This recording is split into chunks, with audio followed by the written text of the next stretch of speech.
Babies! Oh my god, it's worse than Willy's! Our year of perpetual spring is over. I played 300 days of messed up Stardew Valley, 1.6 edition. And no, that's not a mistake. You're going to see my full second year and quite a bit more in this video, so buckle up. That first year was full of all the twists, turns, and nightmares, so let's see what this next one brings. But if you did miss the first video, I definitely recommend catching up first, because otherwise things might get a little bit confusing. Trust me, you do not want to miss the shenanigans. But honestly, for this whole playthrough, so much happened that I couldn't just fit it all into the video, so if you want to see every single second of our gameplay, I live streamed all of my recording, so you can check out the VOD playlist in the description if you can't get enough. I also included a link to the video that shows the settings I used in this Archipelago run, and all the mods I used this time are linked in the description too. But anyway, let's begin our brand new year in the season of fall.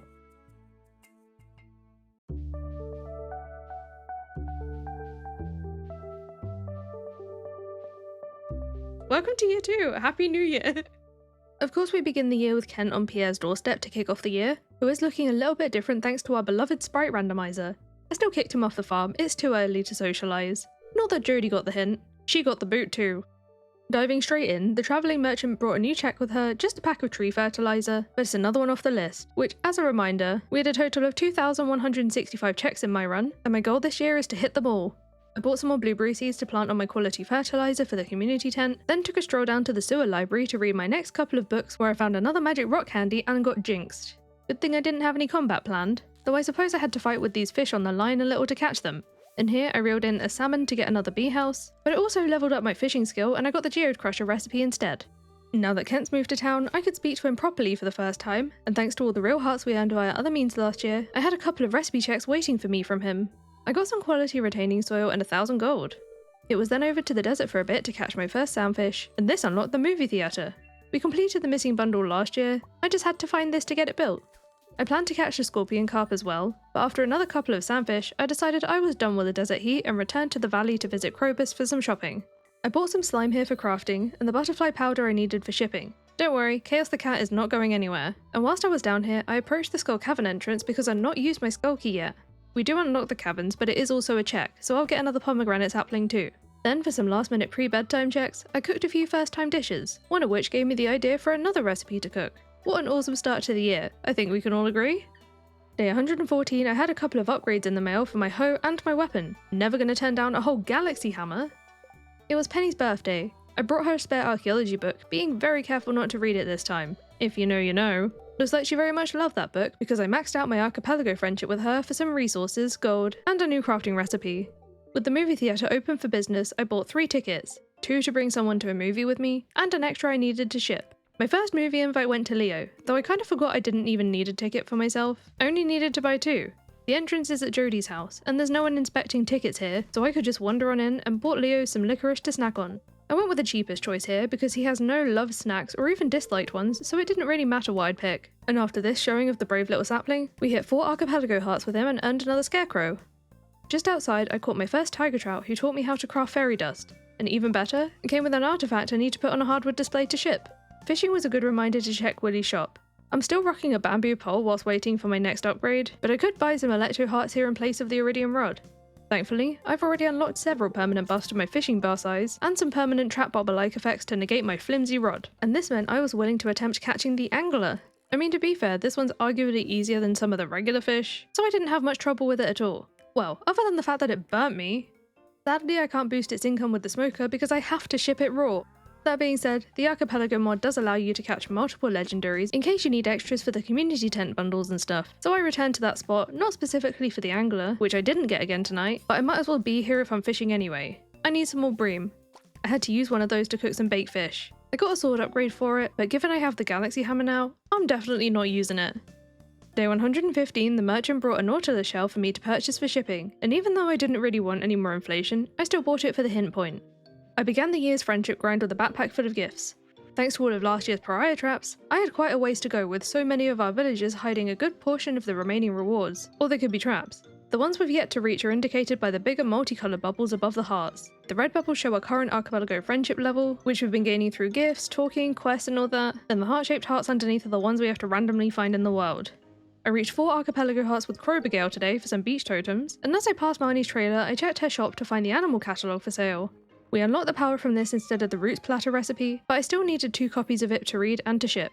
Reading it restored another lost library book that I forget about for a while, then I had an afternoon on the island for the next round of gifts. And not only that, my pickaxe is now strong enough to break the rock here so I can dig up that walnut, instead finding an order for a new pair of kicks. That reminded me to squeeze in one last errand late that night. I handed the war memento to Kent, who gave me some gourmet tomato salt for Gus, who gave me a rose for baby Sandy, who first wanted to spread her curse by littering her own shop in way too many babies.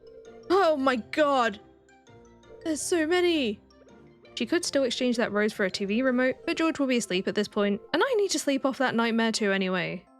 My new shoes arrived on day 116 with next day delivery. They were the mermaid boots, so some pretty top tier footwear. My first wheat gem berries had ripened in the greenhouse, but before harvesting those, I cut down all the fibre just in case picking up the berry reverses our crops again. Seems I didn't have to worry though. I got the cone hat from it and hit level 10 farming for a fishing bar size bonus. I replanted a couple more because why not, as well as a few more pineapples and a whole load of fibre. I kinda still forgot about the fibre not needing watering, but I did leave some space free in case we needed them for proper crops. One of my first sweet gem berries went to the raccoons to finish their 3rd bundle. I'm not interested in the cherry sapling reward. I need to work my way up to Raccoon Quest 6, where another one of my seasons is hiding. Challenge bait, rusty cog, and spice berries. Okay, that's not too bad. That we can handle. What the heck? Lewis is very angry at the ground. Before handling that, I wanted to deliver my other sweet gem berry to Old Master Cannoli, who gave me the omelette recipe instead of the star drop. On my way back to the farm, I went back to the raccoons with a stack of fibre for their shop. I am going to need another later to ship, but I traded for a raccoon journal to read this time for a bite rate bonus. I did bring the bundle of goods by shortly after. Okay, another bundle, complete. Progressive pickaxe, yes! Oh my god. Honey and a truffle, and a lead bobber. Can we make the lead bobber? You can't actually craft this one. I need to buy it from Willy. That next raccoon bundle did remind me, I've yet to obtain truffles though, so I bought a load of spare golden eggs to Pierre to sell to fund my first pig, who I called Winter. And then chat reminded me I also need a rabbit, so our new long-eared friend I called Blue, because I was streaming this on a day in January nicknamed Blue Monday. I could then catch George during his waking hours with a leek as a gift, getting a foraging level for reaching 6 hearts, and I could hand over the new TV remote to him to get the Arctic shard in return. I was surprised to find Evelyn could teach me some combat skills too. Then I left that house to clear out the dig site on the hunt for new artifacts. Even though it was late by the time I sorted through all that loot at home, I still brought the shard to the wizard so I could collect the worm for Willy. He doesn't have a bed in this mod pack, so I could bring it to him at the shop, but I could also buy the lead bobber for the raccoons whilst I was there, and completing their bundle earned me another furnace. We're now on Raccoon Quest 6, a really easy one, which I handled after some sleep. I did briefly forget why exactly this one was so important though. Oh, there's our summer! Oh, we knew this. This one we knew. No more raccoon bundles for now. Gotta find them out in the wild again. In my mailbox today, I unwrapped my pickaxe upgrade and my new cone hat amongst other things, and this hat meant I was ready to retire the leprechaun one. I don't need any more reminders of the tribulations from Junimo Kart. No, this was a symbol of successfully harvesting a long-growing crop without any new Benjamin Button traps in my way. I hung out in town for a while waiting for Elliot and Pam to emerge from their homes for requests and gifts. But I soon got bored of that and returned to the farm for the morning to tackle the growing mess of trees. Elliot made his way to Pierre's by that point so I could present him with an iridium duck feather, finishing his archipelago friendship. I got another combat level and hearts with Marnie for that, and Pam was there too to receive the bream she asked for, though perhaps it was for Leah instead. Whilst on my way to bring Birdie the pirate's locket, I used the treasure totem on the west of the farm to search for the second snake vertebrae. We used 3 of them here last year, but this one? It was no different. Maybe Birdie has something better in store for me. Here we go. Slime incubator. Alright, skipping the cutscene. I think my lack of reaction says it all. An afternoon in the mines can usually lift my spirits, and this week I've got the Danger in the Deep key quest to do, except in Archipelago it doesn't reset the elevators. I've still got the ones I found out in the world, so I could start all the way down on floor 95. Much easier than I thought, and it was my first opportunity to gather radioactive ore. I reached floor 110 for the first time late that night, and got a bomb trap and an archaeology level. We were a bit confused about the lack of explosion, and figured it either spawned at the top of the ladder on my way down, or I might get it in the mail later, so we'll see which it is quite soon. Despite the hour, I was holding off on using my staircases to reach floor 120 as long as possible, so I could save them for Skull Caverns. I don't want to talk about this ring I got for reaching the next elevator, but it was at that point I thought I'd better pick up the pace. This isn't the way I like to reach the bottom floor of the mines, and the game knows it. Nauseated and prismatic shard, nice. And a burn trap, oh my god. Wonderful. The day's archaeology level was our 5th, so I got to choose my first profession. I don't tend to utilise the pan nearly as much as the ground's dig spots, so pioneer it is. Was the Prizzy worth it? No, not really. Not really. My ancient plant was finally bearing fruit on day 118. We planted our first one months ago, but between the budgeon traps and the chromageddon of year 1, it took so long to see a harvest. Give me all of that. Ah, ancient fruit. Fairy dust, nice. Raccoon, oh I need it for a raccoon bundle. How many do I need? Just one. Ah, I need to ship it as well. I haven't donated a single thing to that 10 bundle yet, so I decided to ship this one to get an earlier check. I then ran over to my other house for some cooking. Why don't your chickens give golden milk? Do you mean... Wouldn't they... So... What? What just happened? That was weird. You'd want a golden cow for that. Like, I don't think that's how chickens work. Why am I here again? Pudding. That really, like, threw me off. And a flounder. You own 0. Just kidding, I don't have any. Having forgotten some of the ingredients and then seeing what was on the calendar, I got sidetracked from that task and checked the merchant's cart where I found a new mineral. Only 40 gold too. I dropped it in the crystallarium so I can have one to donate and one to ship. I also wanted to bring Zik a birthday gift, but he wasn't in the swamp at that moment, so I'll come back later. In the meantime, I cooked up some new dishes for some new rewards that proved to be mediocre at this point in the run, but it was just enough time for Zik to be out and about again, getting some much better rewards for the 3 new friendship milestones. Always love to see the opportunity for a new recipe. With a few more hint points under my belt, I asked where my stone brazier recipe would be because I need to craft one to get a fishing rod upgrade. For that, I need to craft an iridium band, which I can't do yet either. That ring's recipe comes with a level 9 combat, and I've only found 8 of them, but that took its place in the back of my mind for now. Before exiting the farm again, I wanted to go through the day's mail. No bomb trap here, so it must have triggered at the top of the ladder. I did get my next Prizzy in there though, and that went into crafting a wedding ring. Bark trap? No. Oh no. Don't worry, I won't make you suffer through it with me in the video. The rest of the day went to gifting. Who's this? Caroline, a meow trap. Oh my god. Really? Thankfully, I did get some friendly rewards later on. Freaking oh my god. That's amazing. Here you go. Eggplant seeds from Clint. That's not weird at all. Though not all of them went to plan. Again! I wish there was a like, do you want to read this prompt? Who are you? Were you both like honey, honey, and honey? Oh, there we go. Vincent's done. Once I was done with gifts for the day, I crafted the statue of the Dwarf King and got some real hearts with Sandy for it. And it was a good thing I shipped that ancient fruit that morning, because now the merchant will be in the forest on Tuesdays too. Day 119 saw a harvest from the cactus plant. I don't even usually plant these, but I'm glad I did this time. Magic rock candy! I was also happy to have left spaces free in here so I could plant my first eggplant. Then I brought a movie ticket to Zik, seeing as we're almost done with his friendship, and I guess it was an exchange of gifts because he gave me a prehistoric tool. I did have a morel on me, so I gave that to him too. Too lazy to go home for a love gift. I took a detour to the beach to move my crab pot so I could catch a lobster for Gus's request. I didn't particularly fancy carrying those into the theatre with me. I couldn't help having a few goes in the claw machine when I got there, because if this was a jack-o'-lantern, it might have been an early chance to get pumpkin seeds.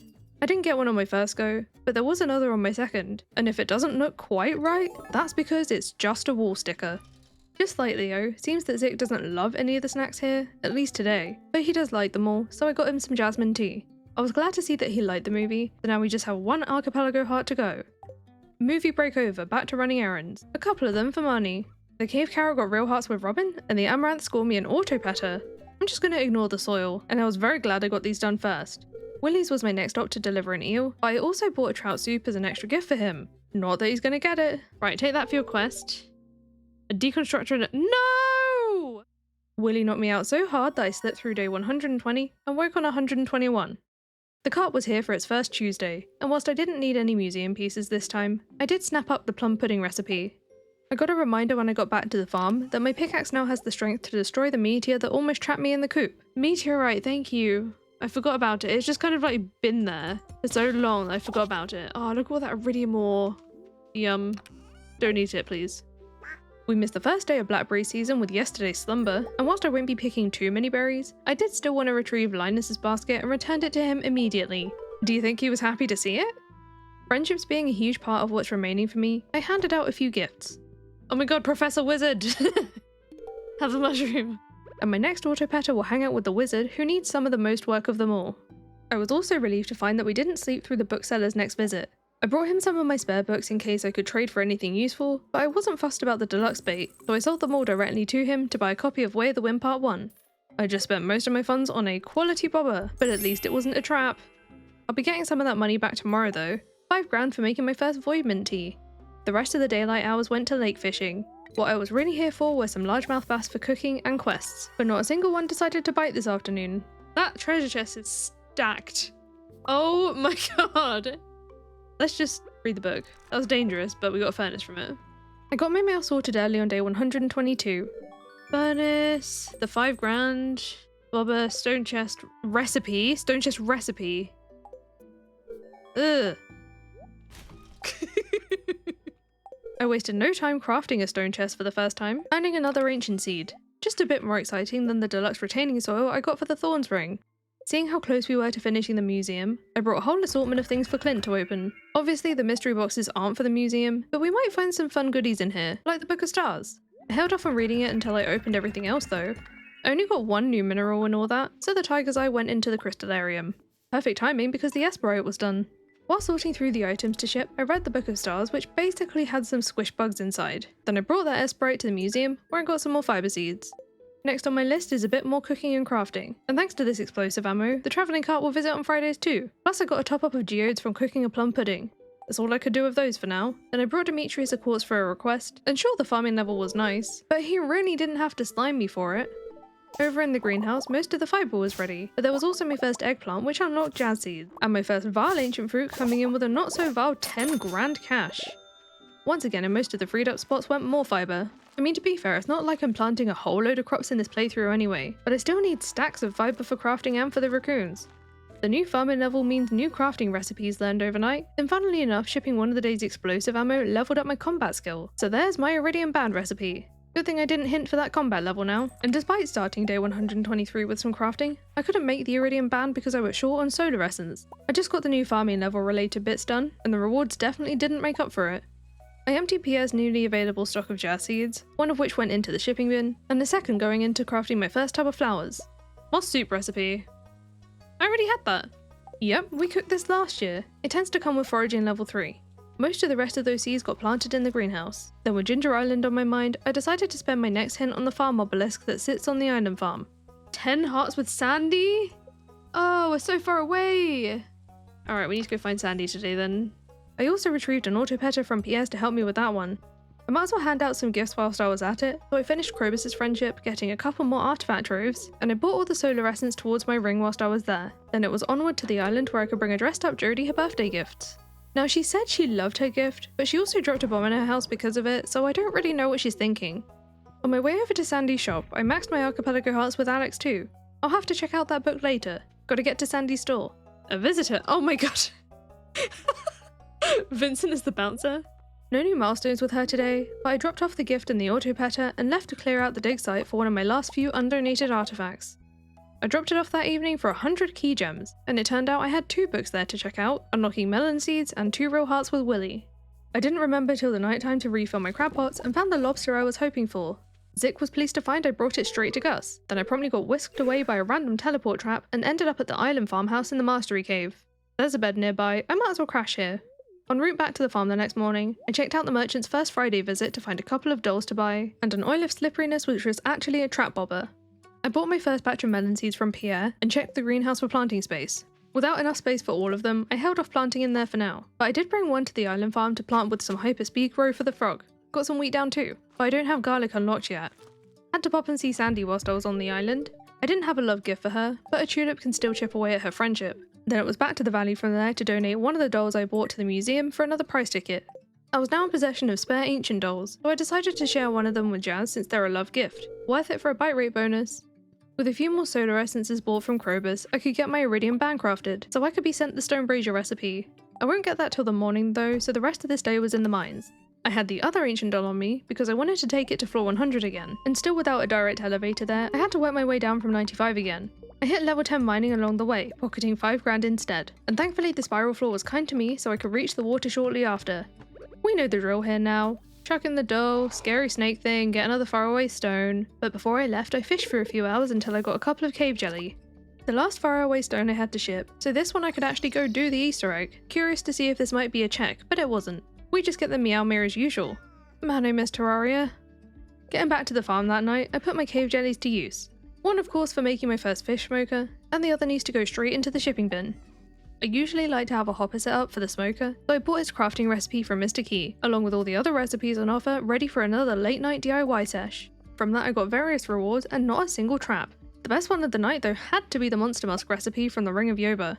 The good news kept on coming overnight. All these shipping bits brought no more traps, and there were a couple of recipes in here, and our last travelling merchant day. She's made herself well and truly at home in Cindersap Forest. Our trap-free streak didn't last long though. I got jinxed on checking the Queen of Sauce on day 125. It could be worse. Checking my mail was a priority this morning, mainly for the stone brazier recipe, but I didn't craft it immediately. I went artifact shopping instead first, and brought Abigail her birthday amethyst which maxed her friendship. I'll be happy to take a mining level for that. I then got the stone brazier crafted so that tomorrow we can get a hold of the fiberglass rod. It's been a bit painful not being able to use bait until into year 2. As someone who doesn't like fishing, that's messed up. I worked on some friendships for the last day of this gifting week, and I've been using my farm totems to help me get around a bit quicker, so I was in dire need of a top-up. This was the perfect way to put my otherwise unutilized key coins to use. I just didn't want to spend my hardwood on crafting them. I had a gift for the museum too, but that trip was pretty sickening. Pun very much intended. Nauseated, no. Right, it could be worse. It could be a lot worse. We feel sick and all we can hear are meowing. No! That didn't stop me from bringing Sandy her all-important last gift of the week. Then that evening, with another ancient fruit grown in the greenhouse, I could donate it to the community tent and use the opportunity whilst I was up there to have a little flick through the bundles again to figure out what I still need. The most painful things in here had to be the Spirit's Eve bundle needing 5 quality broccoli, because my broccoli seeds are locked behind the entire completion of the pantry. Day 126, the merchant had a terrible deal for me. A leash of holding costing 10 grand, which just gives me 5 grand back. Sure, a leash of holding 5,000 of my gold. I bought it anyway. We'll call it the cost of a hint point, plus who knows when we'll next see any taxes. I collected my new fishing rod from the mailbox. Fishing rod! Oh my god, the fiberglass rod, we can go and use bait on stuff. Wait, that's huge. I went for some more cooking checks first. The rewards were just okay, and I made sure to cook an extra fried egg so I can ship one and save another for the community tent. To load my rod, I spent a bunch of key gems on magic bait so I'm not tied to the seasons. That way I could catch my first glacier fish that morning. A pretty well behaved one too, I must say. Just for catching it I got a magic rock candy, as well as real hearts with Pierre for the new fishing level, but I need to ship this one raw because I'll be getting the dark talisman in return. The rest of the day I fished right here at the pier, because with our wondrous magic bait we can catch the submarine fish in this area without needing to be at the night market, but I did get several other first catches too. This halibut slimed me, a red mullet brought me a scarecrow, got yet another quality bobber from a spookfish, Linus hearts from an albacore, chain hearts from an eel, and then the main fish I came for was the blobfish. I will need a couple to ship and for a bundle, but my first one got revenge with some crows. No! We have to go see what that's done soon. I have some scarecrows in my greenhouse, so I just had to hope that my crops were safe from a feasting. I wasn't letting that shape me though. I carried on. A red snapper nudged my chest somehow, a pufferfish found me a new recro, got another Vernus from a midnight squid, then I called it a day after this final catch of a tilapia which came with an auto grabber because my backpack was full of fish and loot. Plus I had to go and move all my chest and hoppers back anyway. First thing on day 127, I wanted to check the crow damage in the greenhouse. Glad we have multiple scarecrows in here, the damage wasn't all too bad. I got the next little fibre out of there and planted some seeds I don't particularly need, but I had no reason to be storing anymore, and then went all the way to Sandy's with a birthday gift. Oh, a visitor, yes indeed. Happy birthday. Each sapling, golden pumpkin, and farm obelisk. Oh, we maxed the friendship. Okay, perfect. There's my farm obelisk. I did check the island farm to see if it appears immediately, but no, I need to wait for the mail. Even without gifts for Jodie's household, I still stopped in and said hello to them all, and it was a good thing I did. Oh, nice. Hot Java ring? Wait, Jodie.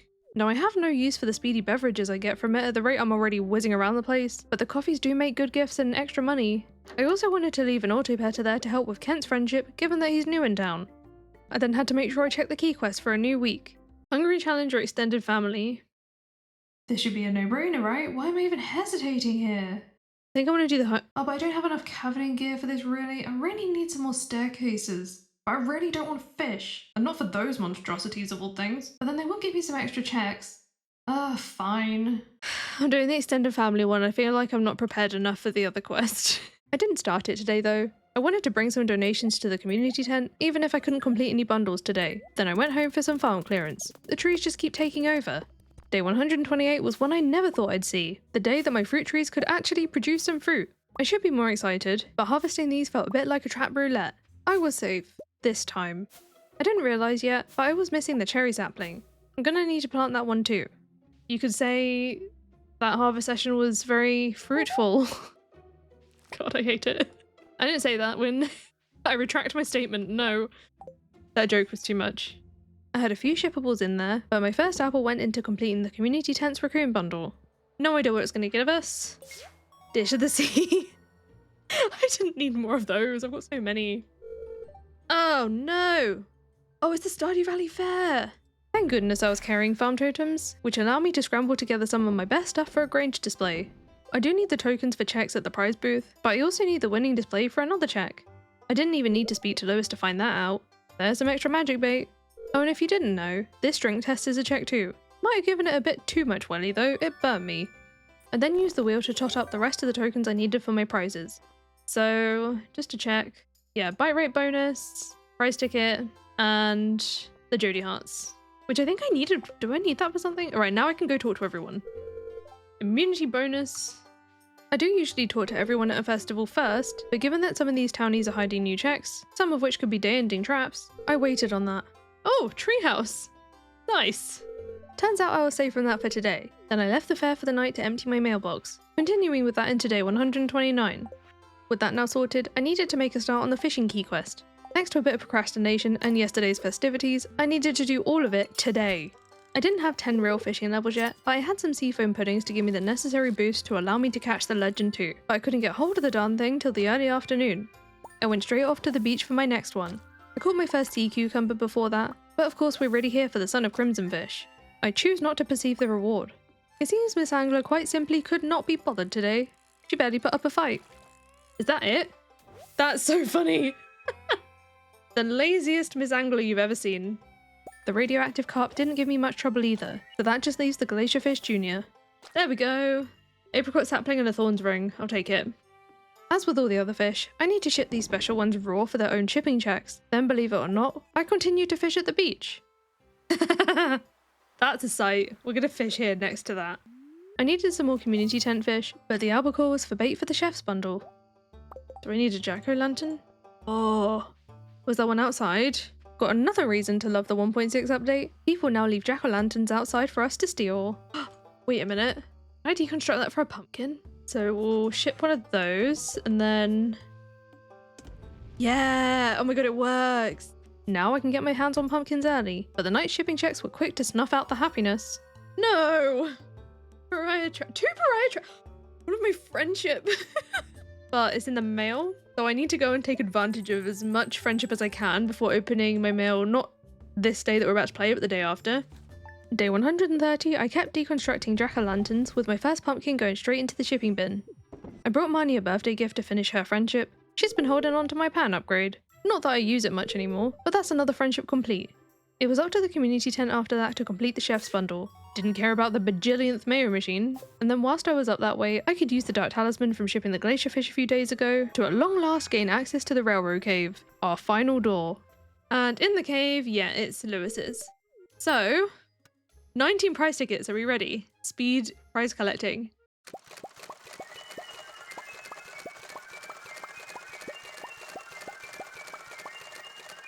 The noise it made. Oh, we got some Star Drop teas to help us too. Oh, I need to read the book. I need to ship this book. Cow sticker! I didn't read the book immediately, just in case it had a trap, so I popped a pumpkin into the seed maker, but all that was inside the Friendship 101 book in the end was just some friendship with Shane. Maybe he wrote this book? Speaking of friendships, that's what I had planned to work on today. With a gift and a red mushroom delivery for Evelyn, I completed her friendship, and that meant I could move this auto batter along. When I made my way to Zik that day, he seemed to be in some sort of predicament, and I don't mean his extra youthful appearance. His well-used and loved cooking pot cracked whilst he was making his favourite soup. I can see why that would be devastating. It also happens to be his only pot, so I offered to help source a new one. A replacement lunch of a dish of the sea cheered him up, and maxed our Archipelago hearts, unlocking starfruit seeds in return, which was pretty huge. I hit several far less exciting milestones with lots of villagers today, but their quantity definitely outweighed their quality this time. Then I wanted to put the auto petter in Pierre's for Caroline, but I had a cutscene first when I got there. A cooking pot? Sorry, we don't sell kitchenware unfortunately. Wait, what?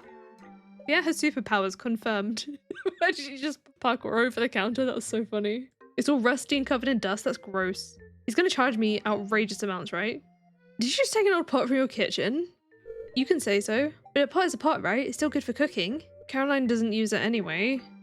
2,999, no thank you. Not for your nasty old pot. No, not for 1900 either.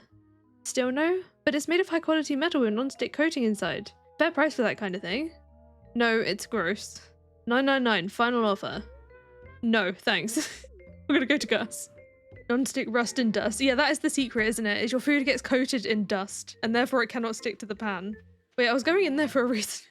What if I plop it in this little corner there, right? I got a reminder to pick up my pumpkin seeds that evening. How many did we get? 1? Disappointing, but at least I had another pumpkin to give it a boost. Yay, that's more like it. So what we're gonna do is we're gonna ship one. We're gonna keep one in case anything happens to it, and then we're gonna plant the other. One of my first blue jazzes could make space for the pumpkin. Then I wanted to ask Gus about the cooking pot, but he had nothing to say. I guess I'll have to keep trying another day when it's light out. Didn't leave the island without bringing the gorilla a banana, and as a thanks they taught me how to make maki rolls. Now that I don't need as many bananas, I cut down one of my banana trees in the greenhouse to replace with a cherry sapling. The only fruit tree I still need to harvest. Now we just keep our fingers crossed that it grows uninterrupted. I visited Clint at the crack of dawn on day 131 to ask him to forge a new cooking pot for Zik. I guess this makes the most sense, but Clint was a little surprised at the nature of my request. You know, with it not being like a garden tool upgrade, but it wouldn't be a problem, so long as I bring the cache and materials for it. Interestingly, I already got the reward, or maybe it was just for this step. There's some more geodes. Now for the next mare levelage. Good thing I just made loads of friendship progress. The scary sounds. What a price ticket. Those were the sounds of my archipelago friendships going bye-bye. Twice. I wasn't up for assessing the damage from that right now, instead wanting to work on my artifact displays. I have been chipping my way through this with regular wooden ones quietly, but I still can't make the hardwood ones. I thought it was a standalone recipe, so I asked for a hint, but to get it, it seems I'm going to need more archaeology levels. Since there are multiple still out in the world, I gave myself time to think about if it would even be worth hinting for those levels just yet. Like, what if the hint doesn't actually give me my most reachable one? I gotta hold these precious hint points safe. I got back to Clint with the cooking pot materials, surprised to see him get to work on it right away and finish it in the blink of an eye. He did it so fast! What's up with the multiple day wait on our tools, Clint? It even seemed of a decent quality, worthy of Zik's culinary skills, so I rushed it to him without delay and he was delighted. To thank me, he taught me to make his favourite crayfish soup, and for this I did actually get the recipe. I even got an extra one to ship. I did then face my fears and checked my friendship tab after that. There were some archipelago hearts still intact, but most of them have been obliterated by the morning's traps. There is so far to go in repairing these. I fished at the swamp for a bit for new distant lands fish. Amongst my new catches were my first purple algae for a crystallarium, and a void minnow which unlocked another mine elevator. Then with the greenhouse having loads of space free after the morning's harvest, I bought some more melon seeds to plant. Quality ones are a priority for the community tent. That was just a break from the day's fishing, passing the rest of the day on this pier at the beach with magic bait, hoping to catch the crimson fish. But I was surprised to find my first squid whilst I was out there, which surrounded me in babies. Not squid babies, but perhaps mer babies? The ocean wasn't stopping them. I did encounter the crimson fish shortly after, which put up quite a fight. A fight that it lost, of course, and thanks to the archipelago mod, I could actually catch 2 of them. I was growing tired of reeling those in though, so I moved fishing spots because I was also after another quality eel for a tent bundle, and that happened to be my very next fish.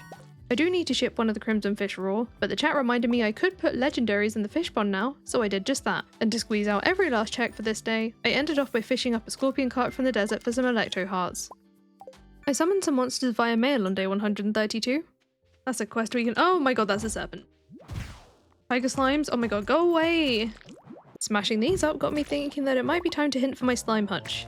I need to ship one of each slime egg for ship sanity, and this will give me a much easier time finding them, besides the slime press and the skull cavern chest. I've got to do 6 fishing quests. I don't know how many I'm on. Oh, Pierre wants a hazelnut. I can do that. Not quite what I was hoping for. Gotta keep a watchful eye on that bulletin board. But today, I could get some more ancient seeds from Pierre for that hazelnut, then I required Clint's services. First bringing him a gift. I got a mining level instead of the bean hot pot recipe, and got all my geodes and boxes open without anything new for the museum. To give myself an easier time crafting, I bought a workbench from Robin. That helped me get a lot more craftables off my list, and usually I just insta-trash most of what I don't use, but thanks to ship sanity there are some things I need to sell off. Despite the morning's disappointing geode opening, I did have a couple of other museum donations ready to go, getting a galaxy soul and some winter forage seeds. But other than that, not much else to report for the rest of this day. Day 103 and it happened again. No! My friendship! Nearly no friendship left on that board. I hit up the travelling cart for its latest hint point before getting right back to work on my lost friendships. It locked me out of all the gifts? No. Oh, God. No Robin birthday. Wait a minute. Yeah, so if you're ever wondering how the pariah traps work, it does this by effectively giving everyone a hated gift. So not only do you lose friendships, it wipes out your ability to give out any others on that day. Change of plans then? We handled some journal quests instead, starting with this largemouth bass for Jodie's household for a buy rate bonus. Then having noticed the melon and wheat were grown on the island, I visited the frog's house in town to show him. I have got something to show you. Can you look at the river apparently? That was a twist I wasn't expecting, but for the melon, I got a prismatic shard, and for the wheat, a quality sprinkler. No garlic today, still haven't unlocked it. Willie had a fishing task for me to work on towards my slime hutch, and since he needed sardines, I used targeted bait to help speed things along. I unlocked beet seeds for my efforts, but finding out that this is only fishing request 2 when I need 6 was pretty disheartening. Heading back out, I used my next hint point on the progressive raccoon. I knew I needed to finish 6 of these to unlock the summer season, kind of forgot I already did it, but either way, this is how I make the next of their quests available. Ship Ancient Jello. I didn't even have the recipe for it yet, which comes from level 9 archaeology, and the ingredients were gonna suck too. Chipped amphora? 6 cave jelly? Even worse news, I only have 5 real archaeology levels, so we're quite a way off that. Maybe I should bite the bullet and at least find out where the next one is. Item delivery 25. We did our 20th the other day, so that's 5 more to go. Just a matter of time really, so for tonight I just bought some of those newly unlocked beet seeds so I can ship one off, and then claimed a couple more price tickets I had stored up. On day 134 I could harvest the 2 island crops now that the frog's taken a look. I was also there to deliver a red mushroom to Alex. No! Freezing me in place was the thanks I get. I tried using a farm totem to see if that would help. It didn't, obviously, so no choice but to move on to day 135, when Clint was asking for another type of mushroom. I was expecting things with him to go much worse, but no, he gave me another ancient seed. I had to come back to his shop shortly after to buy the trout soup recipe instead of the gold watering can upgrade. Then with the next 2 minerals done processing in the crystallariums, I can make a couple more museum donations. Right, mineral, so we've got Alex Hearts and tax. The woman was too stunned to speak. That was 100 grand. Go away with this cutscene, I haven't got time for that. Oh my god. The reason I walked off to the island was to catch the fish there, forgetting I already did that, but it wasn't a wasted trip. The dig site was full of goodies I could get my hands on. This felt like a good day to make some more treasure totems. One got used on the island farm where I finally got the snake vertebrae I needed, and actually I got 4 this time. I wasn't expecting to come away with spare treasure totems, so I used them outside where robins would be in the hopes that I'd dig up the bone flute, the last item from the artifact tab, but my luck seemed to have already fizzled out. Oh my god, I got a beanie. I don't want to wear that, that's been in the ground. I brought the snake vertebrae to Professor Snail, and all of that was for a Joja Cola. I was hoping maybe a key quest could give me another chance at something good today. The prismatic grange would be a pretty quick win. I got all the items to the box that very same night. Only got a golden walnut for it, but that's another check off the list, which wasn't a trap. My spirits were very much lifted by the merchant the next morning. Oh look, bone flute, we needed that. That's the last artifact for the museum. At 40 gold, an absolute bargain, and I wasted no time in handing it over to the museum. Alright, bone flute. Complete collection. Oh, it was the last thing at all. Fishing level. No star drop for us. Those we've been finding along the way at random. George got a leak for his birthday. No new friendship milestones thanks to all the pariah traps. But nothing a star drop T couldn't fix. That's another friendship complete, even if it is just another slime incubator. It took long enough, but this was the day I finally got my head around the idea of planting fibre outside where they don't care about the seasons and they don't need watering. Still staying away from the potential mailbox bomb traps though, and under the protection of what looks like way too many scarecrows, but you really do need a whole army to deter those feathered thieves. The reason I keep planting so much of it is that the Statue of Blessings needs a whole stack to craft it. There's probably other recipes I also haven't thought of. Then I need a whole other stack for the raccoon journal to ship. It was dinner time by then, so I brought Jodie a year late cauliflower for a curry, and even though I didn't need any more cinder shards, I still fed this parrot for another hint point. Day 137 and the merchant brought another cheap bone flute. Not done with these yet. I still need 1 to ship, and 2 for archaeology displays. Let's hope she brings more. I needed to see Robin today, but arrived at the desert too early. Even with the key to the town, Sandy's door still doesn't open till 9, so I foraged and dug around the place to find some powder melon seeds, now that we're nearing the end of fall. I had recently unlocked them. I popped back home to ship one off, but also really to gather the materials I forgot to bring to Robin's shop. I was after some new blueprints from her. Thanks to the earlier taxes, I don't have a huge amount of funds for this, but I had enough on me to unlock the corn seeds, get a handful of cherry bombs, and to learn to cook artichoke dip, and I could also ask her to make a start on another free house upgrade. Back at the farm, Pierre already had some corn seeds up for purchase. I only grabbed a few since they were regrowable, and I wasn't expecting to get this incredible gift in the mail from his wife. Hyper speed grow, more cinder shards, and a parsnip. Wait. Parsnip! Parsnip, parsnip, parsnip, parsnip! Parsnip! Parsnip, parsnip! Wait, why am I trying to deconstruct it? I want it in the seed maker. I planted both of these this time since I can't just buy more, along with 3 of my full corn seeds, and both of these powder melon seeds. In some other freshly freed spots, I switched some basic fertilizer for the deluxe stuff because the community tent is still in need of gold egg plants, and melons which I didn't get enough of today. With the crops now sorted, I checked the bulletin board to see Willy asking for some red snappers. It's not raining today, but I still have a lot of magic bait, so I fished the afternoon away at the beach where I hit level 10 fishing in the process. Just got some full seeds for my prize.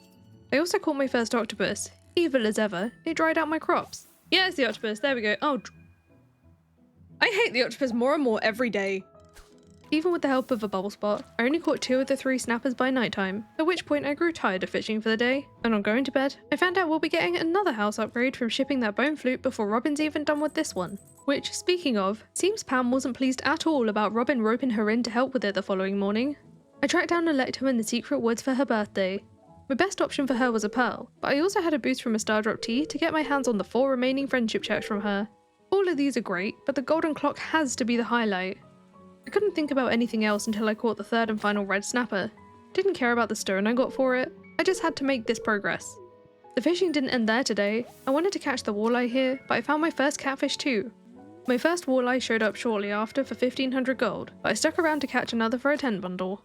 I moved on to fish at the forest waterfall next.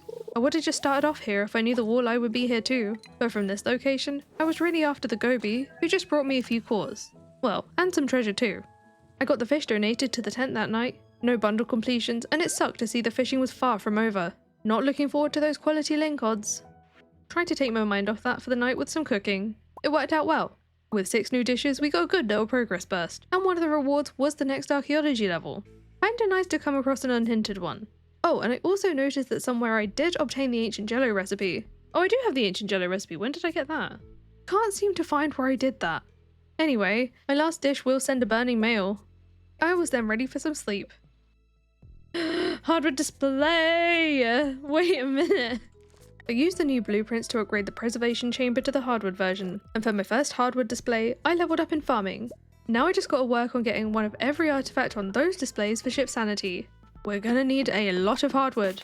At least we don't need to do the minerals too. And those hardwood displays, they'll be worth a lot to sell, especially from iridium quality artifacts, which you get from cleaning them up on the restoration tables. To get a handle on my hardwood supply, I brought a load of mahogany seeds with some tree fertilizer to my underused island farm. I did crown them in along the bottom though, just in case I want the planting space later. Could I have done this on the home farm? Yes, but I didn't want to add to the forever growing mess of trees over there. The morning's crafting meant I could now afford another hint. This one went to the special order board, worried about how many potentially time-consuming checks would be waiting for me there, so to get that, I need to ship a chicken statue. I checked the dig site for artifact rows towards it, which I didn't find this time. There's obviously the chance we might find it on the farm, along with some other methods. Fishing as well. I don't really want to get it from fishing though. For now, I had some spare Omni Geos I could trade for troves in the desert. Didn't get them open just yet though. I wanted to get my free golden clock built before I could forget any longer. The Spirit Sea Festival was on that night. There were 2 Archipelago items from Pierre here. 1 grand for the price of 4, and a golden walnut instead of the rare crow, which I've already got. I also bought 1 more jack-o'-lantern to hopefully gain at least 1 more pumpkin seed from it. My festival difficulty is set to hard in Archipelago, so I had to navigate the maze for a check. It's different for year 2 as of 1.6, so I had a little bit of a harder time, but eventually made it to the end to find a golden pumpkin and 5 desert totems inside. Made a good amount of gold overnight, mostly thanks to those artifact displays. An iridium dinosaur egg on a hardwood display is worth 12.8 grand. Even the anchor was a good few grand. Archaeology definitely has the potential to make us rich, or whatever forces are taking our taxes. Day 140 I brought those troves to Clint. No chickens in here today, but I did get some other stuff I needed. The next fishing quest was ready, and it was about as convenient as it could be. Just a pair of largemouth bass. I had one on hand to turn into targeted bait so I could catch them in a matter of minutes, and Demetrius was walking by the area right after I got it done. 2 fishing quests to go. Sorting some stuff out at home, I noticed I accumulated far too many totems for my liking, especially now we have most of the obelisks. I did keep a few of each type, but I might as well deconstruct most of them. Damn it! Maybe don't try to open the hopper whilst holding them though. I got back to fishing again that afternoon, in the mines this time with a seafoam pudding. I was after a lava eel, and I can stock up on cave jelly whilst I was at it.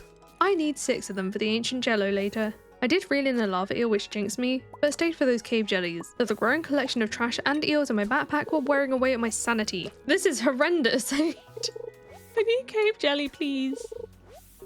I haven't caught the ice pip, I'm going to go do that. I got 500 gold for my change of scenery, but I only caught 1 more cave jelly there. Having heard some recommendations for what I was doing earlier, I went back to floor 100 fishing close to the edge, but stopped for the night halfway to my goal with plans to return another time with some luck buff food. I made up for not hitting that goal with some last minute crafting.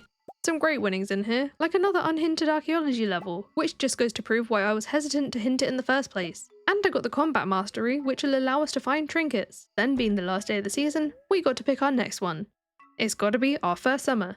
Nice to see a trap free shipping list overnight too.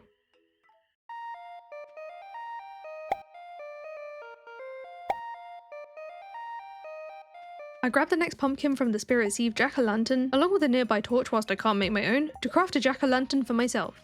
I only got a loom for it, but at least I could reclaim the pumpkin yet again in the deconstructor. The next fishing request was up on the board, but it wasn't going to be a good one. Catch 2 octopus? And I really don't want to do that, but we're going to have to, okay. From the key quests, I could use the prospect of our first skull Cavern Run to motivate me, and I had a sizable harvest in the greenhouse to psych me up a little. I got some artichoke seeds to occupy some of this space, and went all the way to Sandy's to buy some starfruit and beet seeds to make use of all this fertilizer.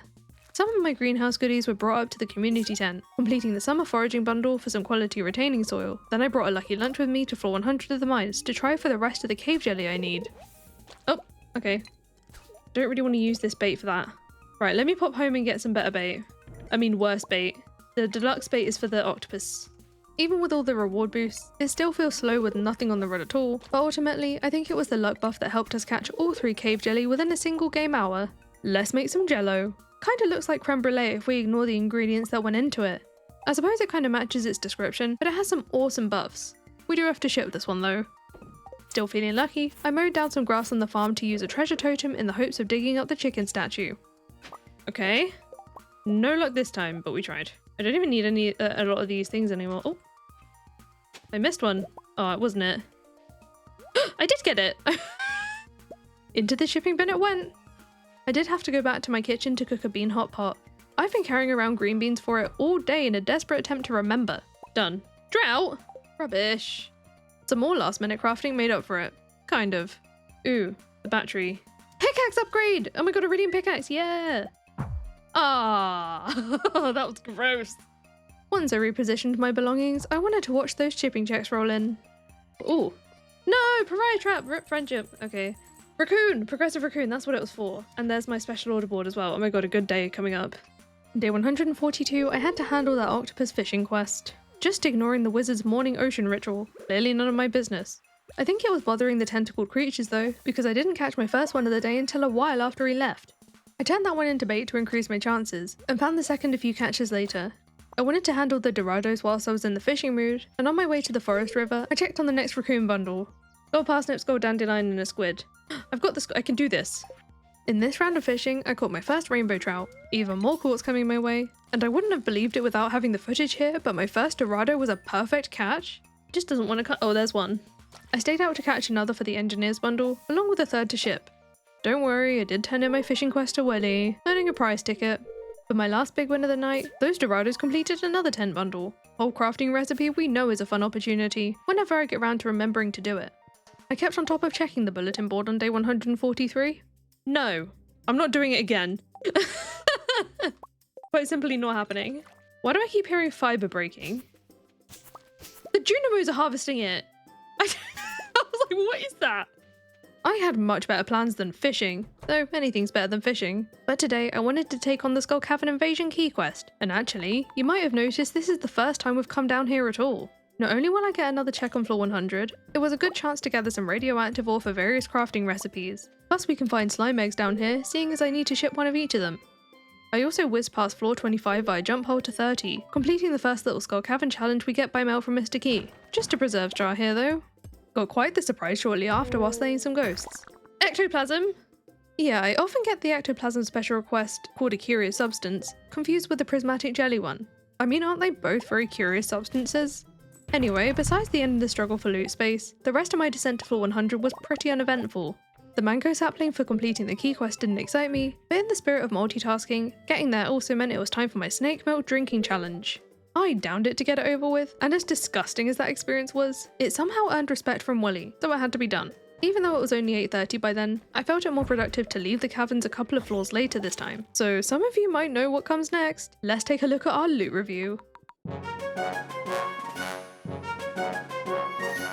This one's looking quite a bit different from my average Skull Caverns run. Aside from the usual ores and gems, I've obviously got the ectoplasm occupying a whole space of its own, but I also saved some of the cooked dishes I found down there for shipping. You can see I got my first couple of trinkets since gaining the combat mastery, and I got a second purple slime egg so I can keep one to hatch. Then there's plenty of spare bones to put on the archaeology displays. A decent haul for a first run that we ended early. Checking Krobus' shop on my way out, I bought all the link odds for shipping quests and bait. Then once I tidied the loot away, I handed over the ectoplasm to Pam Modius for a useless worm bin. I also wanted to hand in a slime bounty to Lewis too, so I went to see if he was awake. This isn't Lewis's, Lewis is at the railroad and I was just up there. No! Good evening. You said good evening to me. Damn it. Sleep talking. Stardrop tea though. Okay, at least that was worth the trip. On day 144, I harvested a really valuable powder melon. Well, I would be more excited about it if I hadn't already received a number of these, and we already have a golden chicken. With the Junimo crop area being cleared out the day before, I planted an iridium sprinkler worth of quality fertilised red cabbage seeds I just unlocked ready for the community tent before bringing Shane some wheat for his board request, and there I found my next 2 real hearts with Jody.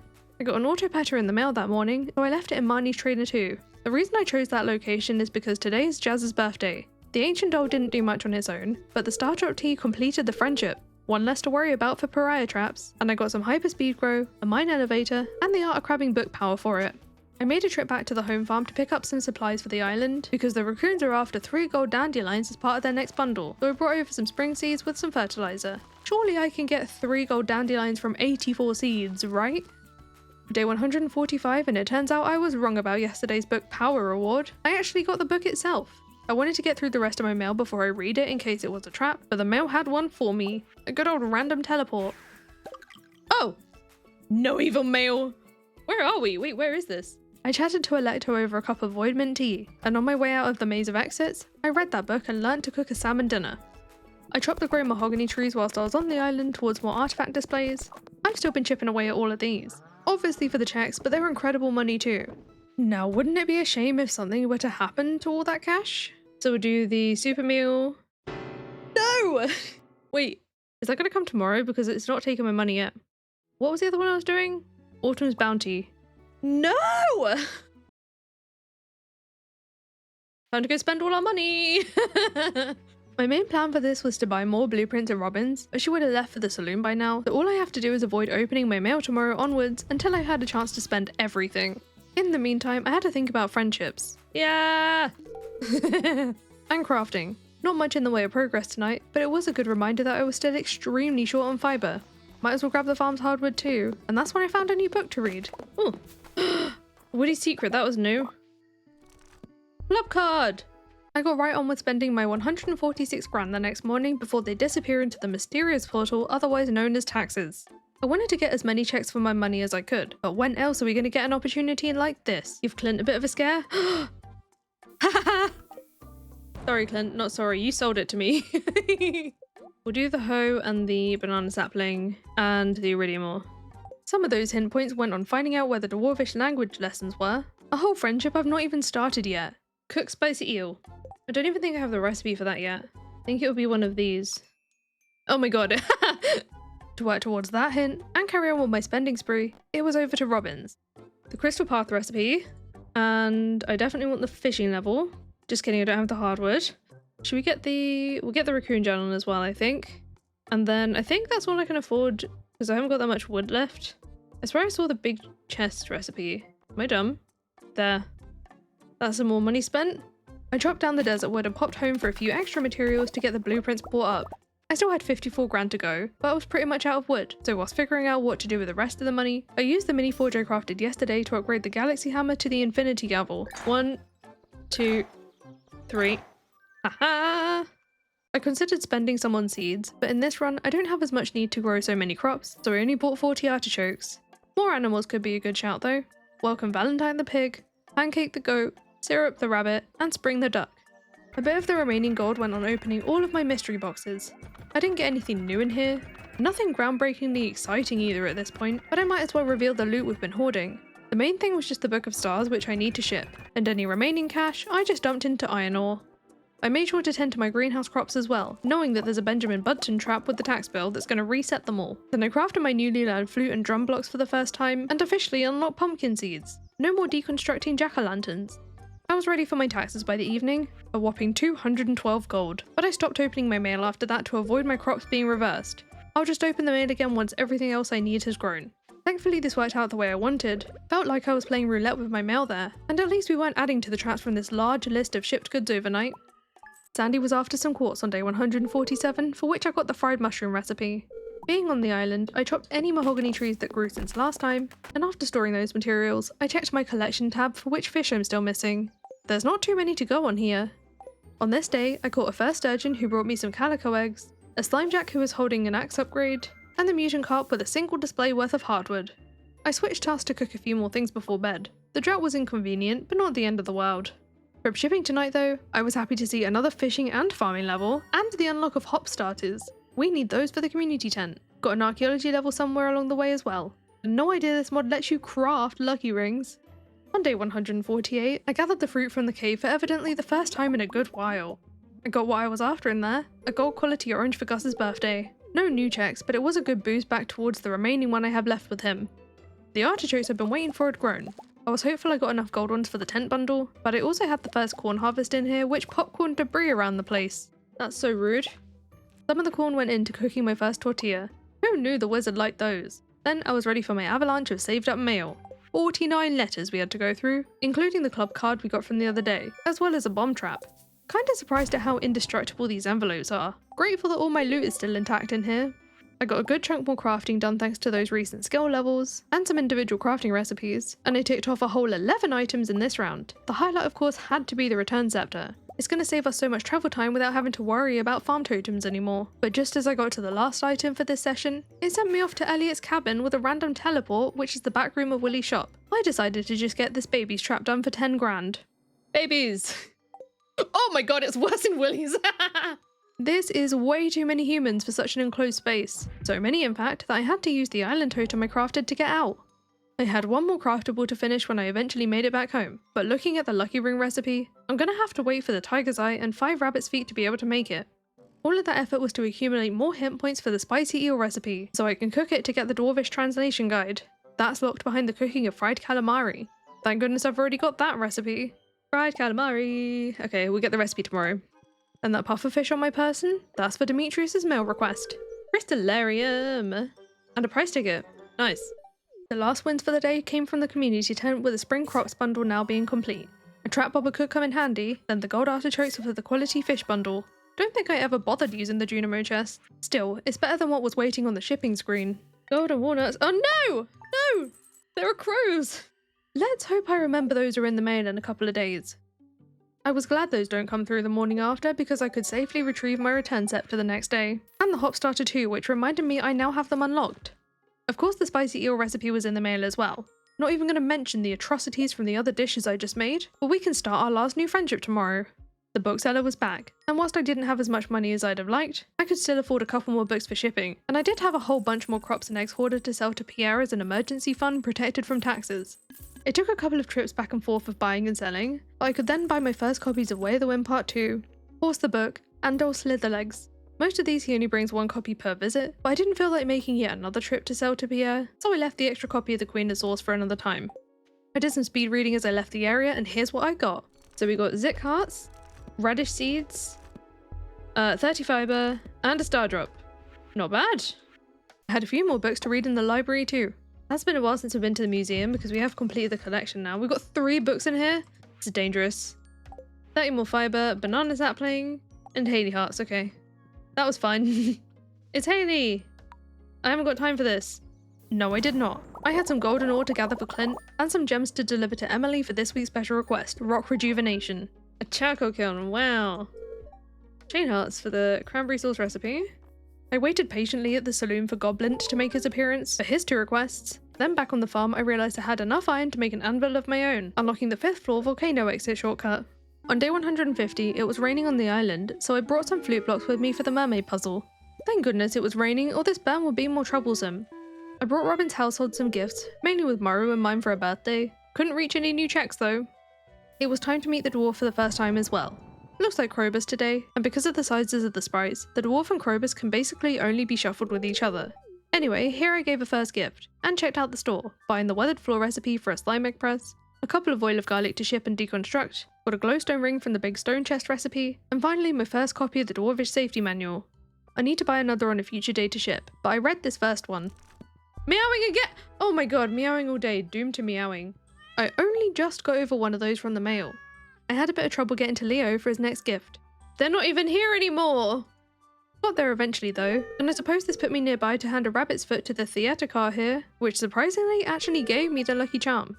I found out when I got home that I could not in fact deconstruct the oil of garlic. I was hoping to get the garlic back, but we'll have to find another way. To push on with another bundle donation, I used some fairy dust on a couple of crystallariums duplicating petrified slime. I need 10 in total, and I don't know why I didn't just use all the dust on the same machine. I guess I felt weird not doing them both equally. Those were for the garden bundle, and now I just need 3 gold cockles or a summer squash which I've not even unlocked the seeds for yet. Day 151 was our first luau. Oh my god. Whoa. 1, 2, 3, 4. There's 4 Marus here today.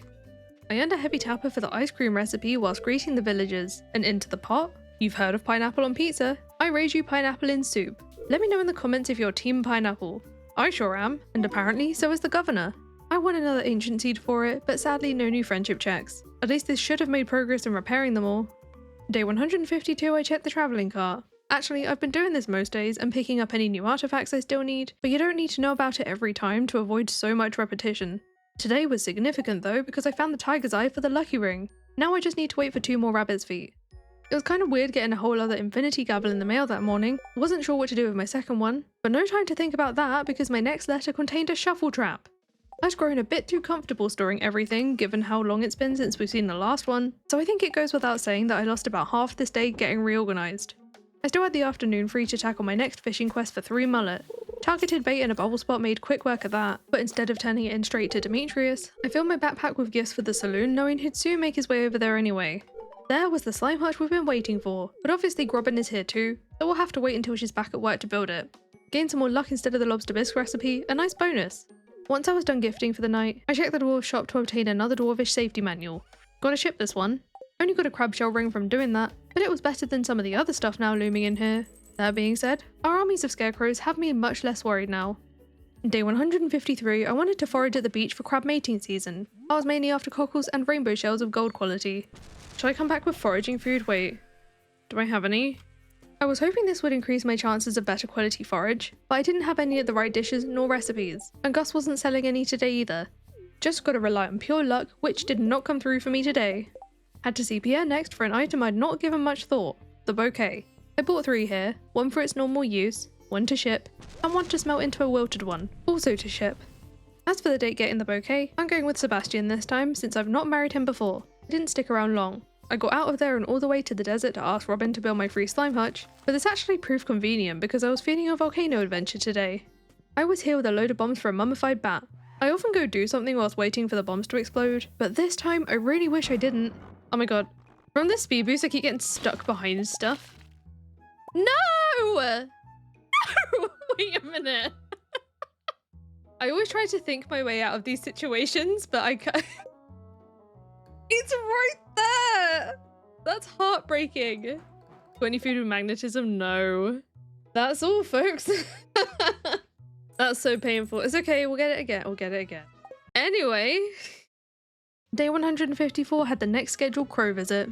Not quite Crowmageddon, but still far too many for my liking. They did eat the stuff. There are 6 scarecrows in here. How has this happened? Leave me alone. Parsnip. At least I didn't get my parsnip because we haven't unlocked that yet. I need more parsnip seeds. Stop just giving me 1 seed. We're just in an endless loop of planting 1 seed over and over again. I went back to the volcano again that afternoon, but it was just as mean as yesterday. You are joking! Of course I was here for the mummified bats again, but I still had some walnut checks to find too. There's one. We start off strong with a bat for the stream today. Okay, yeah, we can. I do need a couple more for displays though. There's another one. Looks like things are looking up. I also unlocked another raccoon bundle that night on floor 9 for when we finished the current one, and got a check for my first rare treasure chest, even if it was just another golden walnut. My slime hutch was built the next day so I could get my first egg incubating, and now we've got a chance to get more of them as a drop from the slimes to help with shipping. One of those bats I brought to Professor Snail's volcano as the last piece of the fossil collection. Meow trap! Whatever. I'm skipping the cutscene. Get me out of here, Professor Snail. Oh, I got a furnace for it. Okay, cool, whatever.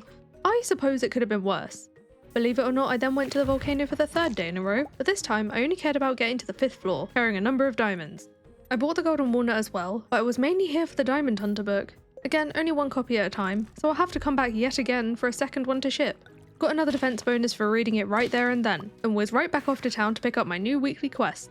I went with Key's Hungry Challenge for the key quest, and Fragments of the Past for the special order, getting right to work on the latter after bringing Lewis some quartz he asked for. I got some help from some monster musk for the skeletons. Bit scary working on this with so many monster slayer checks remaining. I was happy to see the weathered floor recipe, but for completing the whole skeleton goal? Oh, go away with the exotic double beds, I don't need more of them.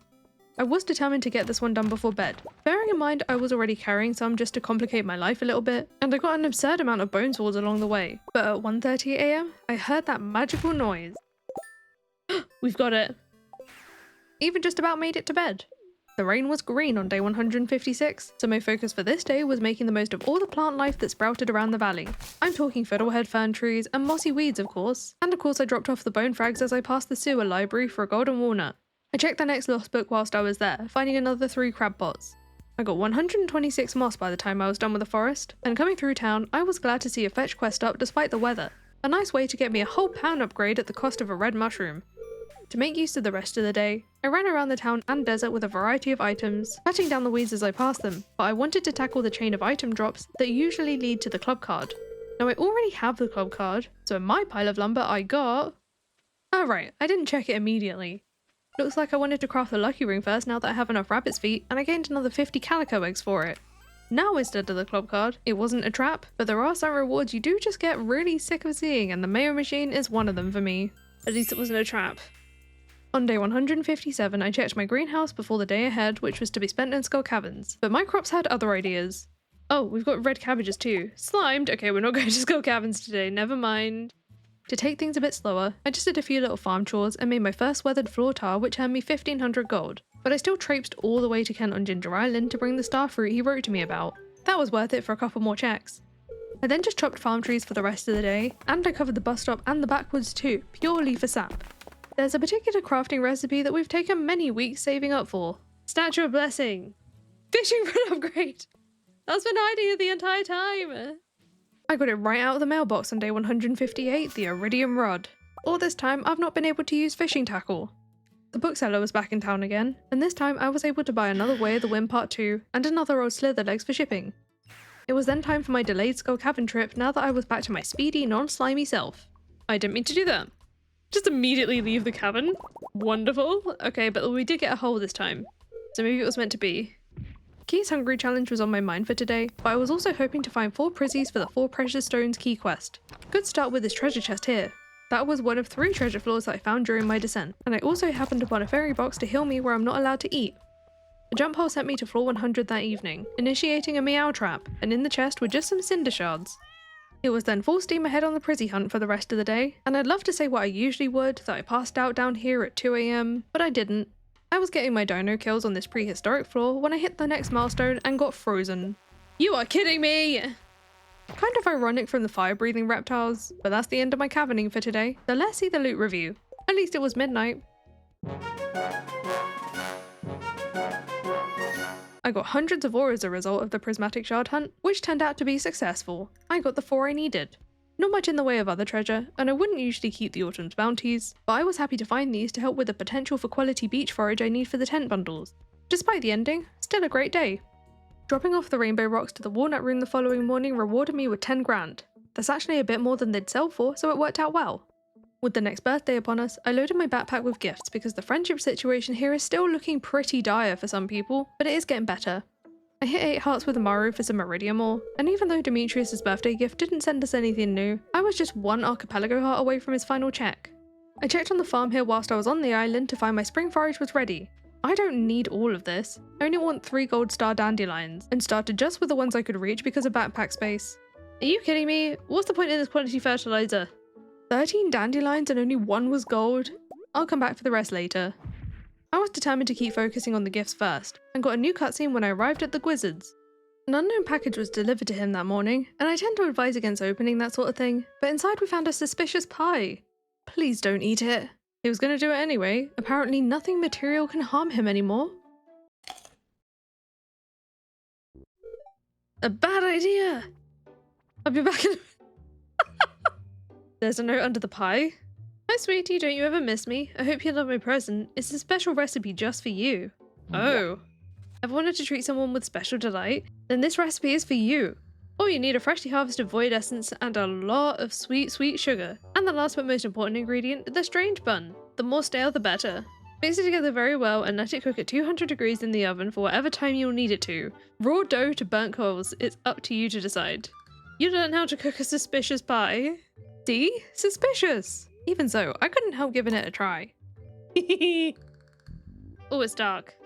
Oh gosh. Darkness. Speed. From adrenaline rush, I did not need any more speed. Oh my goodness. Thankfully, I wasn't confined to a bathroom as a result and could go on about my day, harvesting my first crops which got me the mapping cave system's book power, and all of those I brought up to the community tent, following the glow of the boiler room plaque to complete the blacksmith bundle. Woo! A Lewis hearts and a golden walnut.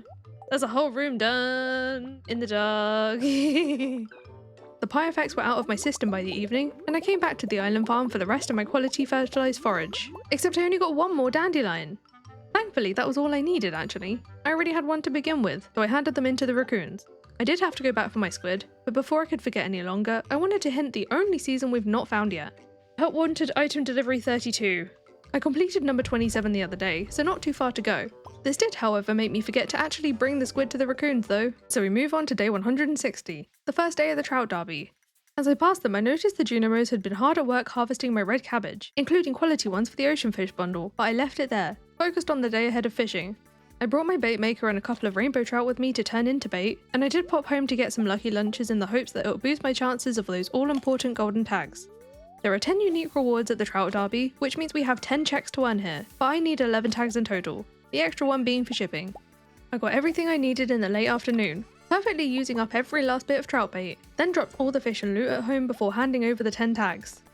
Get rewards. Slimed. Movement speed bonus. Bark trap. So many traps in here. How many traps? Gas hearts, some money, nudge trap. These are mean. Rice pudding recipe, that's something good. Okay, cool. There's our 10 rewards. So many traps in there. Oh my goodness. Since we got all the checks on the first day, I decided to pass on a whole second day of trout fishing for day 161. I got round to bringing the raccoons their squid and unlocked another library book for it, and the next bundle isn't too bad this time. I already had the items at home, so bringing those over, I got a slingshot upgrade. There were actually 2 books to check in the library. We got an auto petter and a foraging level. I have no idea what that says. Some genuinely useful stuff. I got to work showering everyone with goodies for the day to kick off the gifting week. I didn't get any new friendship milestones that way today, but I did get some real hearts with Vincent, as well as a couple of fruit saplings for some crafting projects. Sebastian of course got a gift, and with my settings, now that we're dating, all the friendship above 8 hearts is done the normal way. I won't have to randomly find the extra hearts to marry him, though I still haven't actually got all of his checks yet, so I need to do that first. And on my travels today, I came across a cutscene with Lewis and Marnie? No, Maru and the bear. What is with Maru and bears? That's none of my business though, I'm out of here. On day 162, I brought the dodgy Lewis a bottle of truffle oil whilst I was there to claim my next few prize tickets. A new Monday rolled around again, so this week I'll be bringing Gus some eggs for his omelette, and doing a lot of cooking myself, aiming for 100 grand of cooked items for Mr. Key's challenge.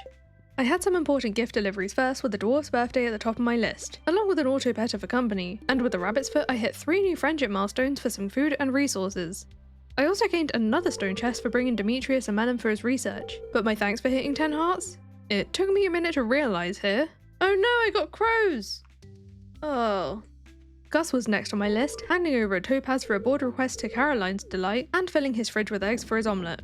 The key seasoning reward felt a bit like he was insulting my own chef skills though.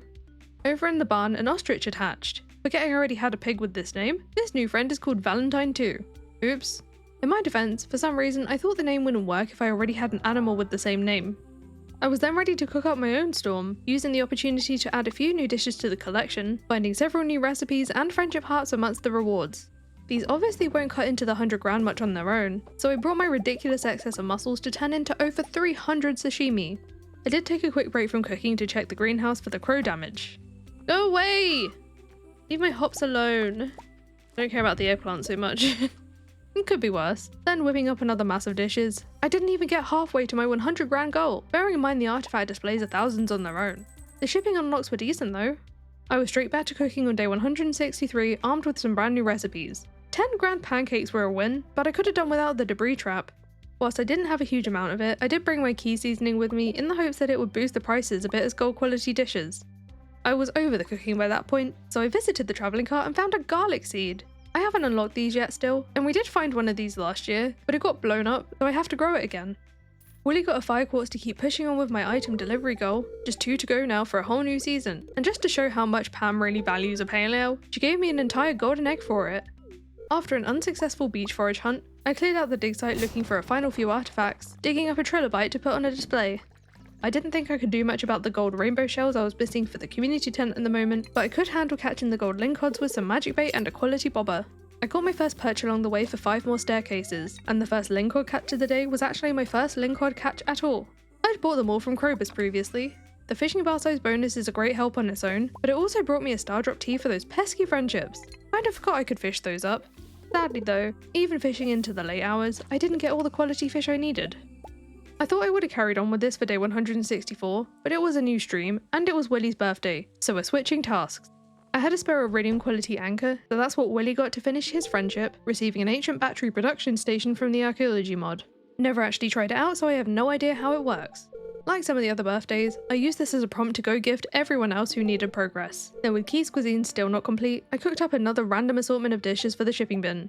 I couldn't just do the whole buy a load of flour for bread trick here because Pierre only ever has a limited stock, and I wanted to work with what I had anyway. It was enough this time, but all I got from those efforts was some more magic bait. I spent the next morning fixing a nudge trap from the mail or something, then went to have a peek in the mastery cave for the first time in a while and hit a horrifying realization. I have 5 checks in here as well. Oh no! That's gonna take a while, especially since the mastery XP only applies to skills I've reached 10 real levels in.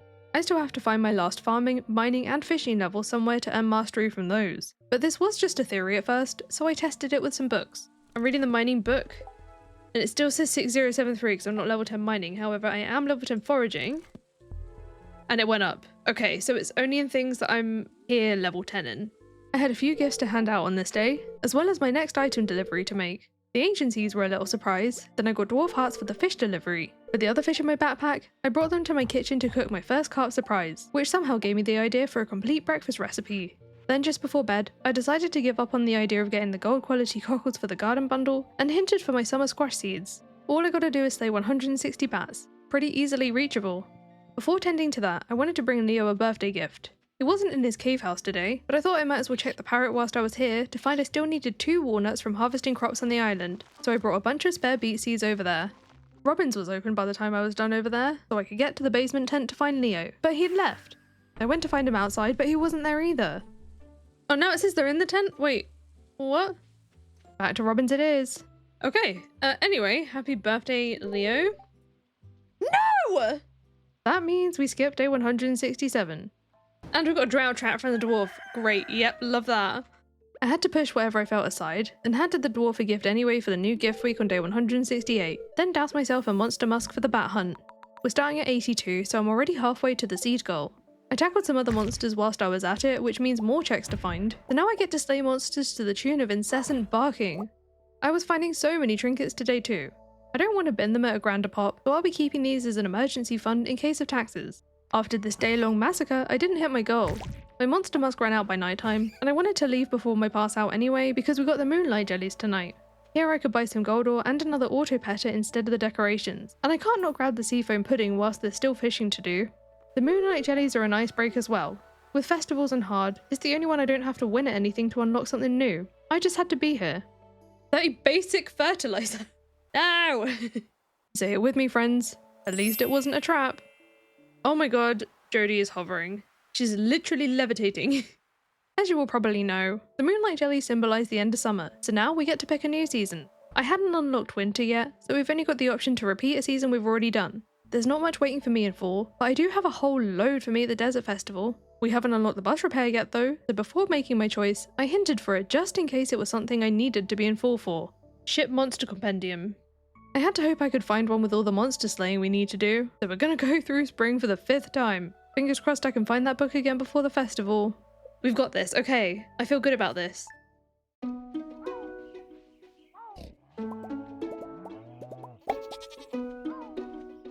I wanted to get some gifts in before popping right over to the mines on day 169, but progressing anything is not without risk. You are kidding me! You're actually having a laugh. Spring the 3rd it is, I guess. Yep, spring the 3rd it is, and I was back to the bat hunt with some spicy eel this time in the hopes it might boost my chances of finding the monster compendium. I did get a bit of daylight briefly to check the special request board, and it was a good thing I did because there was a cave patrol on offer for dust sprites, because I'm basically doing that too anyway. What I was not expecting was to reach a new mastery level from all the combat, closely followed by a double prismatic shard drop. Hello? Never in my life has that happened. The cave patrol was over by the evening, relieved to see some hardwood instead of a day-ending trap, but I still hadn't slayed enough bats by the time the monster musk ran out. So after a quick birthday delivery on day 172 to top off Ken's friendship, we soldiered on with the monster hunt. Really? Someone said something about... You can strafe with hoe. Why didn't we... I remember this being said a while back. Here's the thing. Do I make use of this? I feel wrong. Mind you, it's not exactly easy to do because I have to stop every time I want to change my tool. We're not going to have an easy time with it by any means. So, like, I am still frozen. I have tears. There are tears. If only I remembered this when I lost out on that mummified bat in the volcano. Kaito Kid, the developer of this mod, was in the chat as well, and witnessing how inconvenient it still is to deal with, here's what he said. It's staying. It's the kind of funny, not unbalanced thing that you can live with. I mean, it's really annoying. It's really annoying. So yeah, make sure you have an upgraded hoe or watering can with you at all times. Monster compendium! I'm so happy. There's another bat. No, wait, come back. Keep on killing the monsters as well. Even if slower than I might have liked, this desperate nonsense meant I was still able to unlock those summer squash seeds. Hee summer squash seeds. Oh my god, I'm done with this. I think it's time to sleep. One of the first things I did on day 173 was ship that monster compendium, so the bus can be repaired in a couple of days. Ignore that butterfly blessing, I didn't find it today. The summer squash seeds we worked so hard for got planted in the greenhouse. It's my only one at the moment since they're now out of season, but these scarecrows better do their job, and I picked my first garlic in there too. Just got another sprinkler. That had to go in the seed maker since I've not unlocked them yet, and I seem to have horrible luck with the seed maker endlessly giving me the same seed over and over again. In the rest of the greenhouse spots went the key beans I gathered yesterday. I couldn't ignore the keys crop quest any longer, and whilst we did pick this last year just to ship a bean and a fruit, I do actually need to complete the 500 fruit quest for its own check. Good thing we have pretty much all season for it. In my next round of gifts, I completed the Dwarf's Archipelago hearts, and even though that was my only friendship milestone, I went out of my way to clear the next 2 tickets from the machine because sometimes you can find a star drop tea, and today was one of those days. More gifting started my day 174, getting some Lewis hearts for finishing Caroline's friendship. So with that household now done, I moved any auto petters from in there to Robin's house as I still have checks with her and Sebastian. Speaking of Sebastian, I still had a gift to deliver him whilst he was at Sam's, and passing by the island farm, I harvested all the beets to remove the last 2 walnut checks from my to-do list. It was weird seeing Sebastian in Sam's room all alone, but I dropped off the void egg and left. I got to get a carp over to Caroline, and being my 32nd item delivery, there I unlocked winter, the final season. The rest of this day was at the dig site fishing and panning for fossils. We have completed Professor Snail's collection, but I still need extra fossilized spines and tails to put on the archaeology displays for ship sanity. I had some decent luck with a few spines, but there wasn't a single tail by the time I was ready to call it for the night. To prepare for next time, I enchanted my pan on the mini forge for the archaeologist perk, which increases the chance of finding artifacts. Had no idea if this also applied to fossils, but it was worth a shot. We watched the bus get repaired overnight with plenty of time before the desert festival. Then on day 175, I cycled my next garlic back into its single seed again. I swear, on this farm I'm cursed or something. The bulletin board decided on a day of fishing for me, so I took to the mountain lake with magic bait so I could catch some other stuff I needed, like my second gold quality lingcod for the island crop bundle, and thanks to some fishing food, I could battle the legend, though it wasn't all that much of a battle this time. You can get this from hello? Hello? Is this the most chill legend I've ever seen in my life? What the heck? I moved away from that spot to refocus on the carp because the legendary fish are recatchable in Archipelago. Well, I'm glad that's over. Did the RNG do that before? This isn't...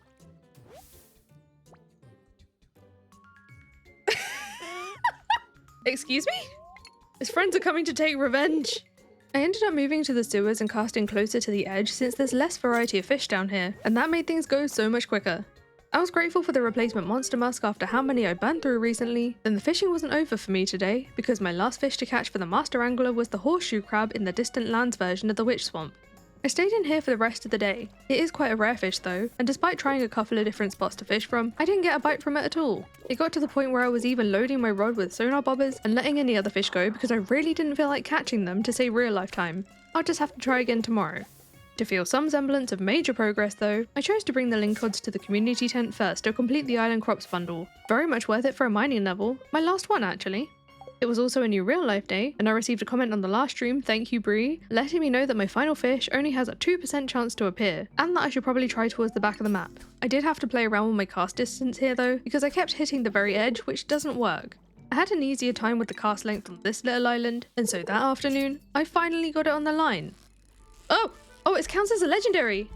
Wow, this thing is mean, but I can do this, I can do this. Oh no, did I just jinx it? No, please tell me I didn't just jinx it. Oh my god, no. We got it, we got it, we got it, come on. Oh my god. Jody Hearts, Master Angler. I don't want to... Oh my god. I hated that. I hated that. I had to ship it fresh for ship sanity. I'm so glad that's over, and I rewarded myself by opening all of my golden mystery boxes.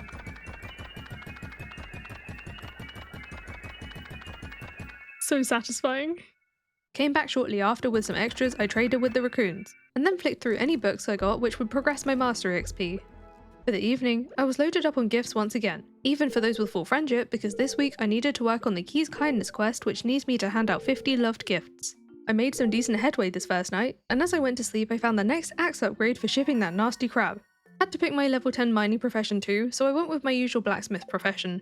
I'd be continuing emptying my backpack on the townies for day 177 too, but before that I need to tend to the first key fruit replanting. My first summer squash was also ready for the picking, and from that I got a couple of triple shot espressos. Didn't care about that, I was just happy we have our final garden bundle item. I didn't end up donating it today though, just in case the bundle completion would trigger a trap. Especially if it were a time flies trap, shaving days off my deadline for the gift quest. It was a good chance to force me to talk to some of the long-ignored villagers for recipe checks as well, like here I unlocked the Earth Obelisk, my last one. When I got to Krobus, I threw 20 grand at some calico eggs instead of the star drop. A terrible deal, but it's a hidden point, and a little less money for unexpected taxes. After a full second day of gifting, I ended on my 38th gift, finishing that quest with Elliot by lunchtime on day 178. There's my prize of 5 staircases. I then felt safe enough to hand over the summer squash to the community tent, which was actually the last item for the pantry, the main reward being the broccoli seeds, and then I could go claim my first mastery check, picking the mining one which weakened me. There are worse traps out there, and thanks to a reminder from the chat, I got my 4th and final obelisk built. I don't use the Earth Obelisk a whole lot, so I tucked it up by Grandpa's shrine. I was ready to drop some cash on books on day 179, purchasing another Way of the Wind Part 2, and another Queen of Swords book for shipping checks. I also got my hands on the Woodcutter's Weekly for some easy mastery XP. With the arrival of my first broccoli seed in the mail, I brought some materials to the raccoons to trade for more, since I need 5 gold quality ones, and I grabbed an extra summer squash seed to ship. Elliot got a bream for his town board note. I've officially exhausted all the checks for item deliveries, so now I just get the gold for it. My next delivery was to the community tent now that I finally had enough gold quality hops for the fodder bundle. Just the broccoli to go for the bulletin board, and I did a quick check to see what else I was missing for the fish tank whilst I was there. I then had to speak to Clint to let him know I'd gathered the ores he asked for, and he froze me in place. I will not be beaten by Clint. I had a few more gifts to hand out for friendship, and I wasn't gonna let this stop me. Wait, is that Sebastian? I think that- oh my god, chasing him. Here you go. 8 hearts! Suppose this was my cue to fish for the other gold walleye I need. I don't need to move to be able to do that. First staying here into the nighttime with magic bait, I didn't find a single one. Bed please. Oh, I could have just done sleep. Strawberry seeds. Oh, strawberry seeds! No, not the crow! Oh my god, that was such a roller coaster. On day 180, I got a tip that finding the walleye in the forest lake might be easier due to the lower variety of fish. I kind of wanted a treasure, but that's fine too. Oh, okay, well. First try, sure. Oh, yep, okay.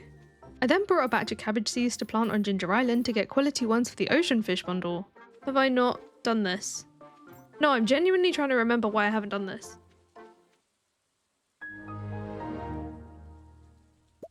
Okay.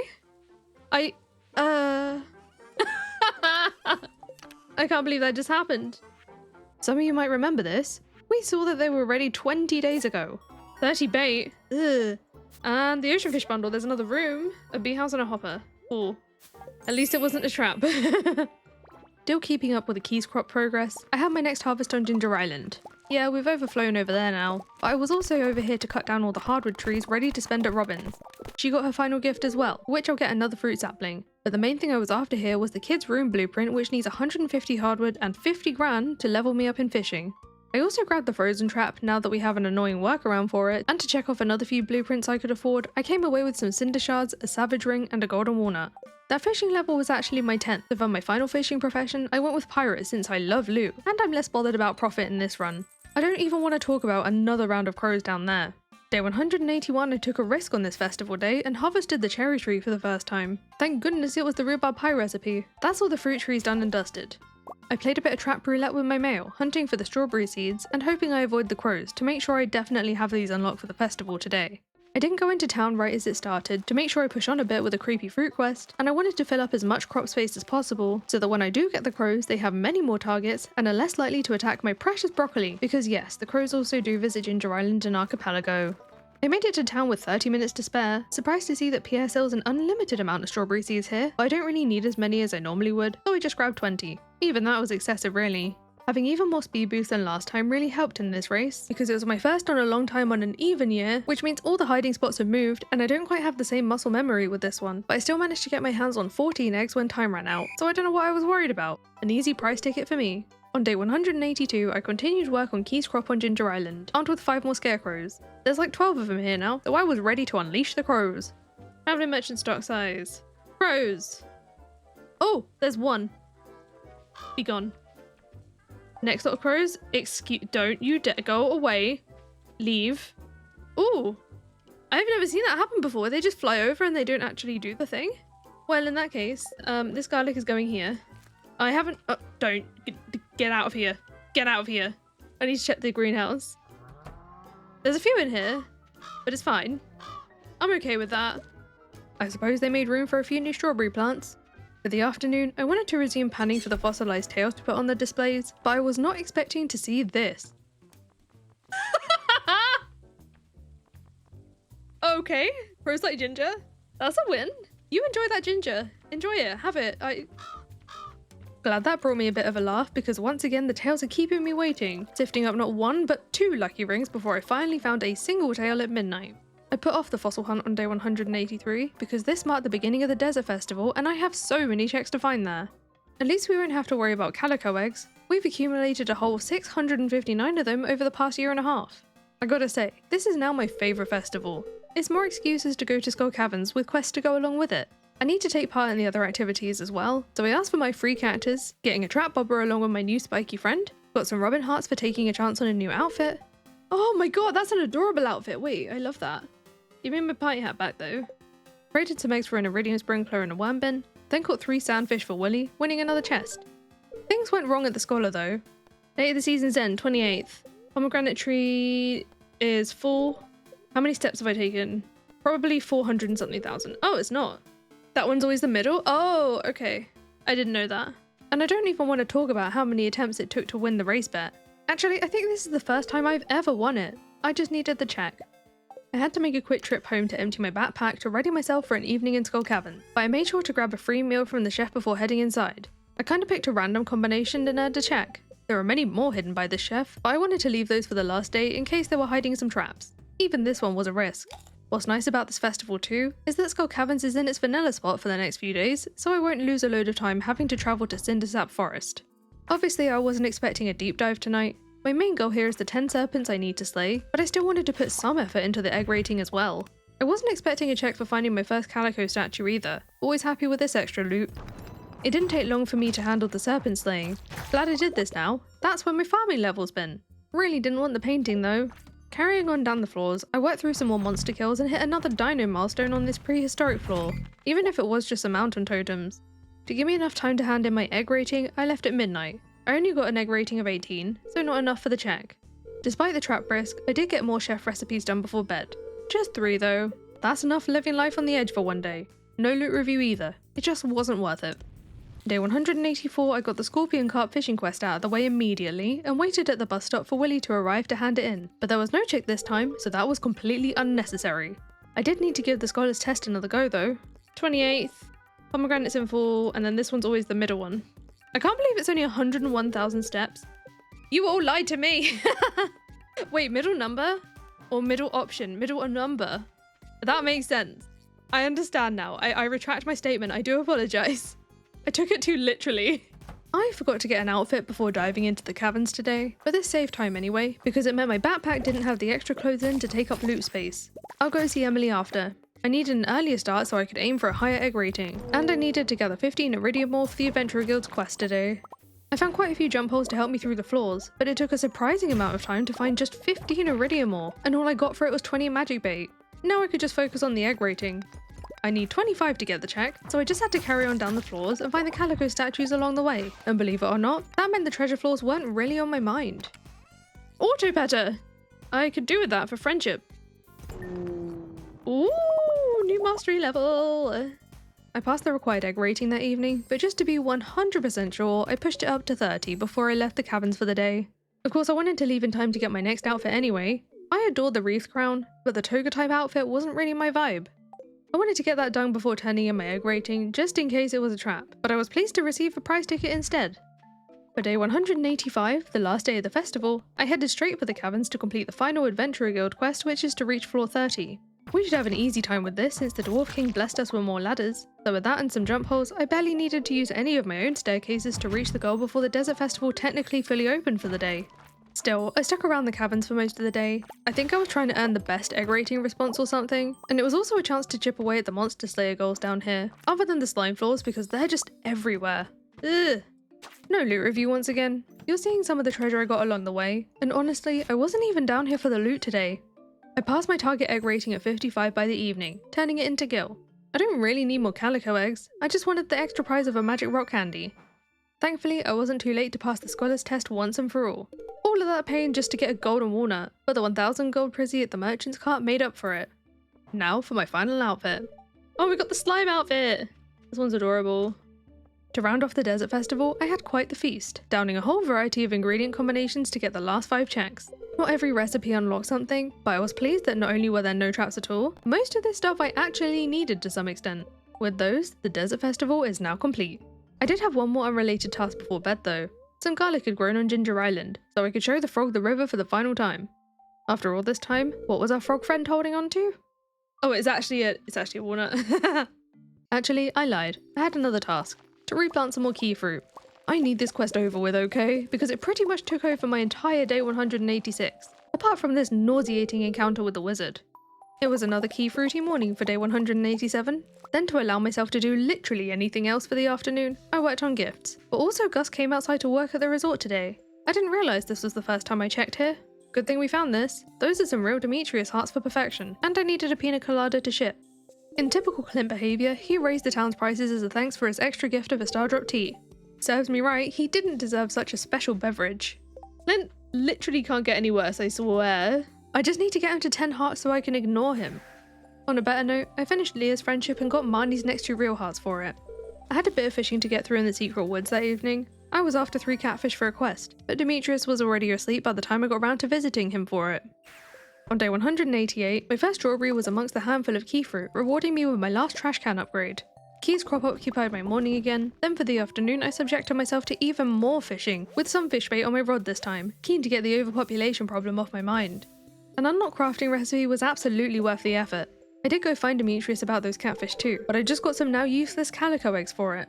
I chopped nearly all the trees on my farm for the rest of the day. Not only can I progress the mastery levels this way, but it was also a good method to get some extra key beans so I can start sacrificing less of the fruit to replant more. Plus, the tree spread was getting a little out of control again. On day 189, I planted up the Junimo hut area again. Not for key fruit though, it was for fibre again towards the raccoon journal. My next chance to find the prismatic butterfly came today, and having learned that they disappear in the evening, I went to the beach since I seem to have the best luck finding them there. Hee. Get over here. Oh, I didn't mean to smash it with a hammer. Pretty! And some gold. Definitely some wins here, and now I know for sure it's not hiding a new check. In even better news, I made small talk with Clint for the last time. We're now at 10 Archipelago hearts. I don't care about the seeds so much, just happy this one's over. Got the wizards done for a monster musk. Linus is too, but I'm not going to ask how exactly he's mailing me a cute baby.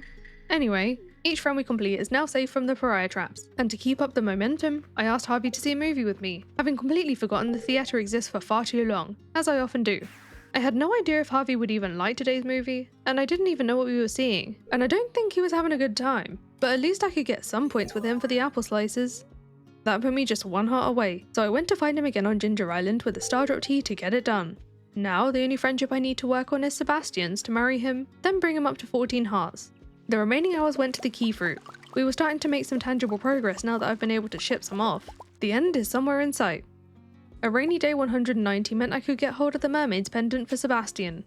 I claimed my next mastery up in the cave, but seeing another movement speed bonus filled me with a trickle of dread because I've already turned down the speed boost as far as they go. Sure, it's nice getting around a little quicker, but there does come a time where it's a bit dizzying and difficult to move precisely. I tracked down Sebastian with a mermaid's pendant before visiting the Adventurers Guild to have a look at the Monster Slayer progress. These make up a good portion of our remaining checks, so I wanted to take note of where I need to focus. I also hadn't claimed the book in the back room here yet either. Reading this one caused a drought during the rain, which was weird, but I won't be able to get my hands on another copy to ship till year 3 when the book will have about a 9% chance to appear at the bookseller. Not much I can do about that for now, so on with the monster hunting. Today I started by working through the Void Spirits, but I also reached 800 slimes for a new crafting recipe. The reason I wanted to start on these floors is because I also had a bounty for a couple of squid kids for the wizard, and Clint was after some gold ores for another check. I hit many birds with one stone today, because I also scored my first red slime egg for shipping, but I called it a day just 9 Void Spirits away from the Monster Slayer goal as my monster musk had worn off, and I had to speak to the wizard before the day was up to get the check off the list. I had to deal with the next round of key fruit the following morning, and in between dealing with the seed makers, I got some potatoes in the kegs for Pam's strong stuff, then sped them all along with some fairy dust to eliminate the wait time. I just had to drop them off at her trailer, which meant going to the Pirate Cove cave, through the locker room, through Sandy's shop, and removing the bouncer with my club card to access the witch hut. Electo jumped at me, which was pretty rude, but I was just here to climb the ladder into Pam's home to drop off the potato juice. I'm just gonna leave these here. Got an auto petter on it. I'll be on my way. No idea what's happening there. Clearly stunned by what we just witnessed, I couldn't even be excited for my reward. Moving on, I worked on a few new craftables, and that's where my advanced iridium rod has been. Not that I really need it anymore. I ticked off several new cooked dishes too. And for my last laugh of the day, let's have a look at the shipping screen. Double dose of drought, wow. Day 192, and I had to delay my appearance at the flower dance till I at least made some headway on the day's key fruit harvest, given that it's one of the last days I can replant it. When I made it to the festival, I said hi to everyone even though I didn't need to, and found a couple of new recipe rewards, but I really just wanted to dance with Sebastian today. Gotta say, the flower dance with the randomized sprites is just hilarious. Oh my god, double crows. Everyone's facing the wrong way at the bottom. Who's invisible? Someone's invisible. No one's I'm the only one dancing, and I'm like flashing green and I'm just squatting. How embarrassing. Oh gosh, what is that? This is so embarrassing. On day 193, I could bring 5 gold quality broccoli to the community tent to complete the Spirit's Eve bundle, and this marked the completion of the bulletin board. All that stands in the way of the community tent's finish line are 3 gold quality rainbow shells, which, not gonna lie, was troubling me a bit. I definitely miscounted the days here, but it felt like it had been more than 3 days since I got engaged to Sebastian, so I brought him another mermaid's pendant, and no, he was still very much aware about the upcoming wedding. I just had to be patient. Another massive key fruit needed attention on the island farm, and at this point I wasn't turning them back into beans with just a few days till the deadline. At this point I was confident I had it in the bag once the rest grows, so I might as well fill any space with some fiber seeds. Then I paced up and down the dig site for the rest of the day for that elusive final fossilized tail. Once again I got multiple lucky rings and didn't get hold of it till late that night. We got it though. The wedding rolled around on day 194 and what a sight it was. Seb looked like Emily, actually there were 5 Emilys, and we had twin Clints locking eyes. Some of the crowd didn't even want to watch, but at least our goblin friend showed up. That's so funny. You may kiss. That wedding did not go to plan. I needed to blow off some steam after that disaster, so I hunted monsters in the mines, starting with a Squid Kid quest for the wizard again. I didn't wait around to hand it in this time, then got right back to my massacre where I earned 2 grand for completing the Void Spirit goal, 50 key gems for finishing the dust sprites, then worked on the slimes and bats till the evening. I would have stayed later, but I had another bounty for red slimes this time to turn into Lewis. No check there, but now we've exhausted all of that type of quest. To help me with future Slayer goals, I spent a few prizzies on my mini forge. First was to get bottomless on my watering can for the volcano, and then I boosted the damage of my hammer with some rubies to blast through the kills quicker, but I ran out of cinder shards before I could fully upgrade it. This made it the perfect time for my next volcano run on day 195, where I reached a new mastery level pretty early on. I wasn't just here for cinder shards, I had magma sprites to extinguish too, and I could trade for my second copy of the Diamond Hunter to ship. I finally gained my last farming level for slaying 90 magma sprites, and whilst that was the only monster milestone I reached today, I did get my hands on a long-awaited item. Slime eggs! I see them! We got 2! We can hatch one! Oh my god, an ostrich egg as well? Oh my god, so many eggs. When I got to the forge, I could apply the last ruby to the hammer, and I brought my prizzies with me to enchant it too, getting the Crusader enchantment the first time around, so I don't need bombs to kill the mummies anymore. I still had plenty of time in the day after that to pick all the newly grown key fruit, and even claim the next mastery which had some real hearts with Marnie. Then, on going to bed, I found out the reward from all that key fruit was a crafting recipe we already bought with key gems. What a waste of time. Also, for my farming profession, I usually pick artisan, but money doesn't really matter here, so I went with agriculturalist. Crop speed has definitely been more important on this farm. Day 196, I wanted to wipe out the last monster checks from the normal mines. The bats and the slimes? Super easy, but the duggies got revenge. Frozen? No, I'm not. Alright, change of plan, I need to do something else today. At least I got some of them done before that happened. Aside from the rock crabs, the rest are in skull caverns in the volcano now anyway. I wanted to sleep early today to defrost, but check the greenhouse crops first. Oh, it's empty. Okay. Right. I hadn't bothered replanting anything after the key fruit took over, but it's not like I need piles and piles of crops this time anyway, so I left it to day 2. Let's move on to a new season, our very first winter.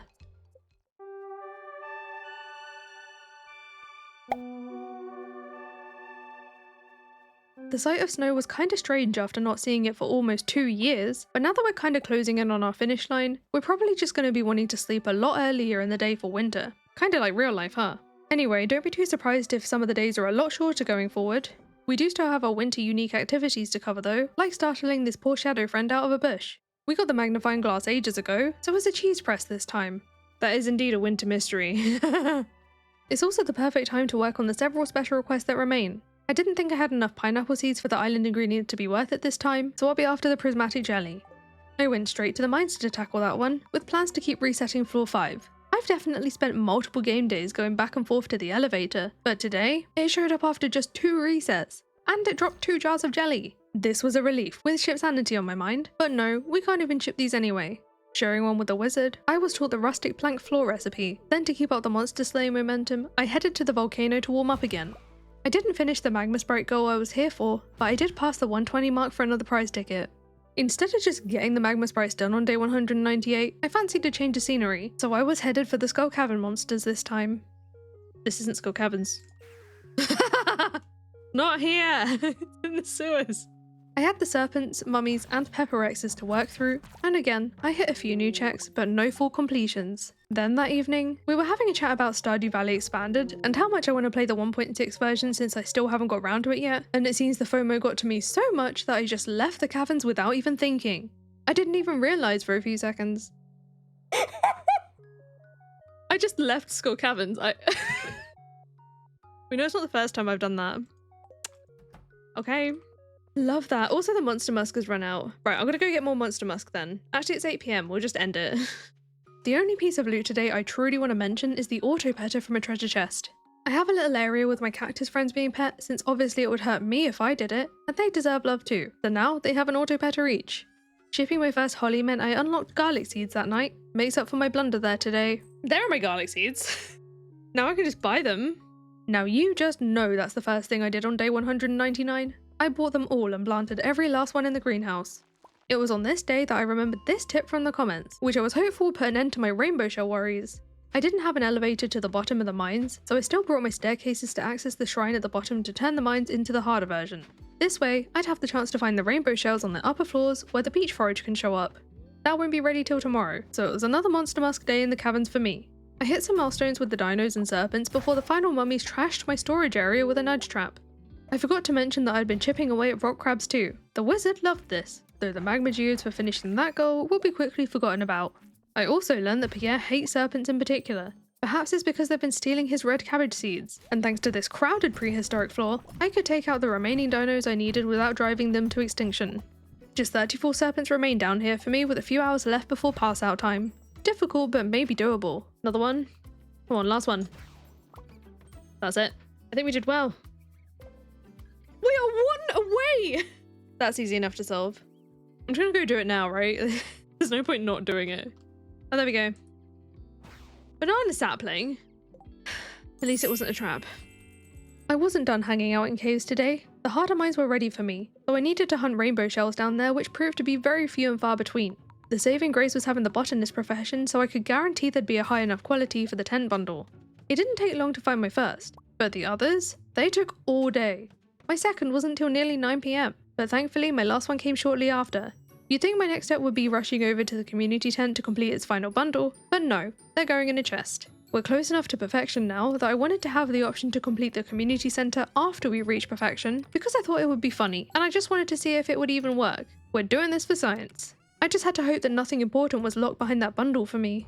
Some of the greenhouse garlic was done on day 201, so I could make a couple of things that need it. The fiddlehead risotto, inspiring me towards the escargot recipe which also needs garlic, and then there's the oil of garlic to craft, which leveled up my archaeology skill. I checked the perfection tracker to see what we had left, in case there's anything else I've not even thought of, and found out I still need to ship some caviar. I hadn't kept a sturgeon around, so I had to go fish for one to put in the fish pond for its eggs. Turns out I never actually needed to go fishing for it though. You... Chaos! All this time! I didn't even have to go and... I got frozen whilst getting the next craftables done, and made another 20 crab pots. Had to hop on over to the beach to place them all, because I needed a lobster to cook the lobster bisque. It was a struggle fighting with the frozen trap, but this should do it, right? I checked on them early the next morning. Lobster, lobster, lobster, not a single lobster! No! We'll try again tomorrow. I guess at least it's mastery XP, right? On to other things. I brought an iridium bar to Jasmodius to make a staff of power, and all I got was a golden walnut. Back on the farm, I took a peek at a new crafting recipe from the new archaeology level, and this thing is awesome. It's like a warp totem, but it brings you to an endless version of the volcano dungeon, so we're not just limited to the 10th floor anymore. Completely ignoring the cask as a reward, I just had to try this thing out. Oh wait, what am I doing? I can warp. Just one problem. Oh, I didn't bring my watering can, so it might get stuck. I might have to do it again. I still wanted to see how far I could get without it, and I could work on the magma sprite goal, except for some reason they were partly invisible here. My lack of watering can didn't cause any issues till the 11th floor, so at least we got past where we usually would be able to, and I reached a new mastery level, even if it did land us just one monster away from the goal. I decided to just head to the regular volcano via Harvey's to handle it. Still no watering can, so I had to just wait for one to spot me. And I'm slimed for it. Love it! On the bright side, all of the monsters are now officially done with. I was determined for another little cooking progress burst on day 203. Good thing there was a lobster at the beach for me. In addition to the lobster bisque, I did have a few new dishes to cook. Mostly useless items or traps, but there were some real Abigail hearts in there. Speaking of hearts, I had more to win from Sebastian, the normal way now that we're married, but today he had one last check on him from the spouse star drop, except I got 2,000 gold instead. That's all I needed to do for this day, so time for bed. Day 204, I used the golden clock to skip some morning hours to get on with the Festival of Ice. To unlock something new, I have to win the fishing contest. I have no idea how these people are actually catching any fish. There's some dodgy stuff going on here, but I caught what I think is my personal record of 8 fish. A fishing related prize makes too much sense for Archipelago. Gosh, I'd rather have had a trap. It was time to put my greenhouse back to work on day 205 because Pierre was asking for 25 gold quality vegetables. Some of the remaining regrowable crops will help us in here, but it was the perfect excuse to use up some of the seeds that sat neglected in my chests.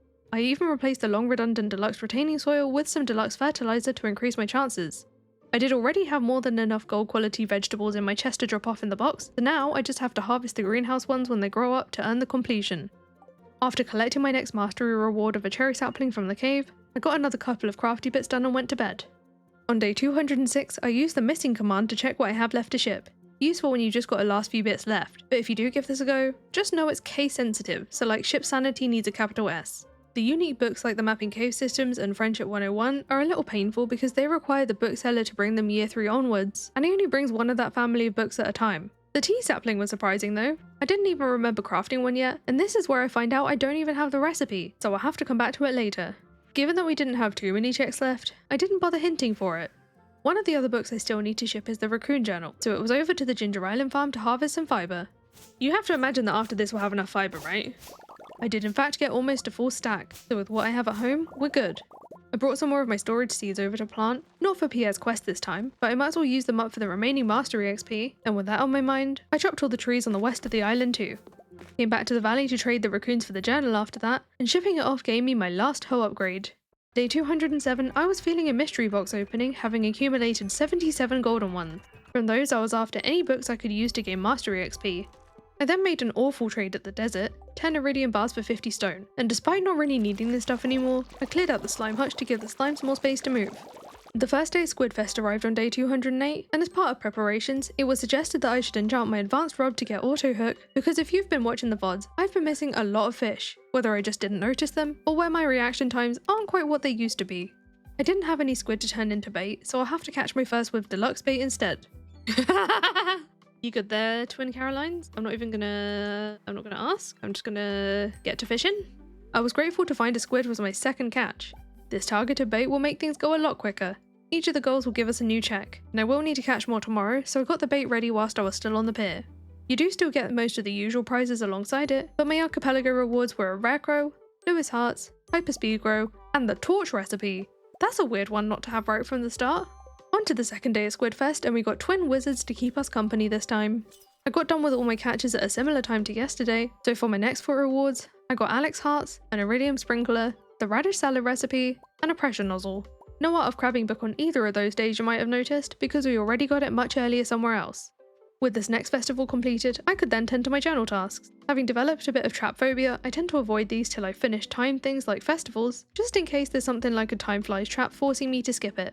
Seems I didn't have to worry though, because I just got a peach sapling from the baby wizard, and for the squid and lingcod for Willy, I got a defense bonus, and real hearts with Krobus. Then when I got back to the farm, it felt super weird crafting my first ever torch on the 13th of winter year 2.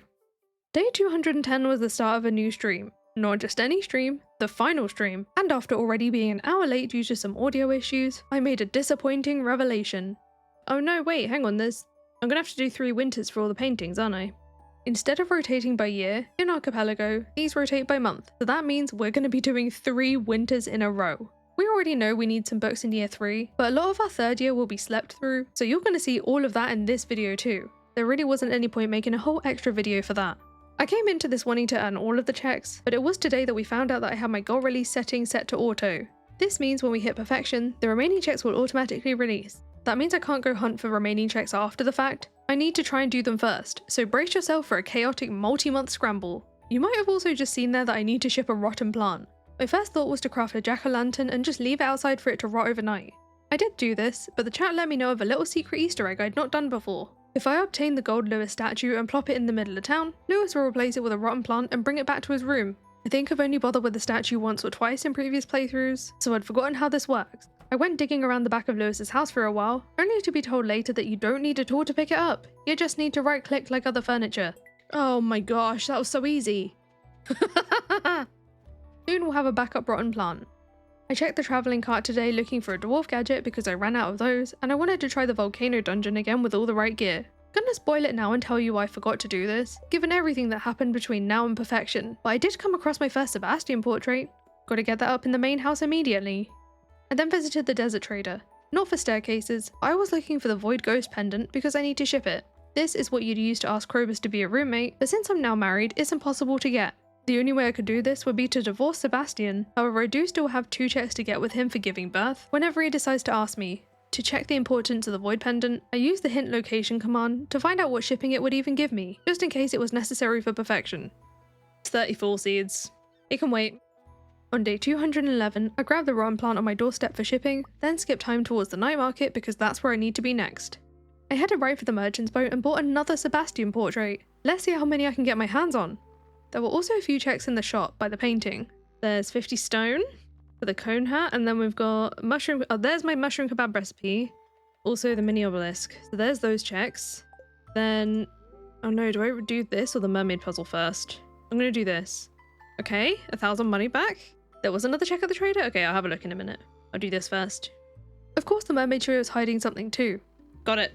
Auto better! Don't even need that anymore. Oh, we got it for the cactus, it's fine, it's fine. Was there one more check here? Oh, there was. 10 tree fertilizer.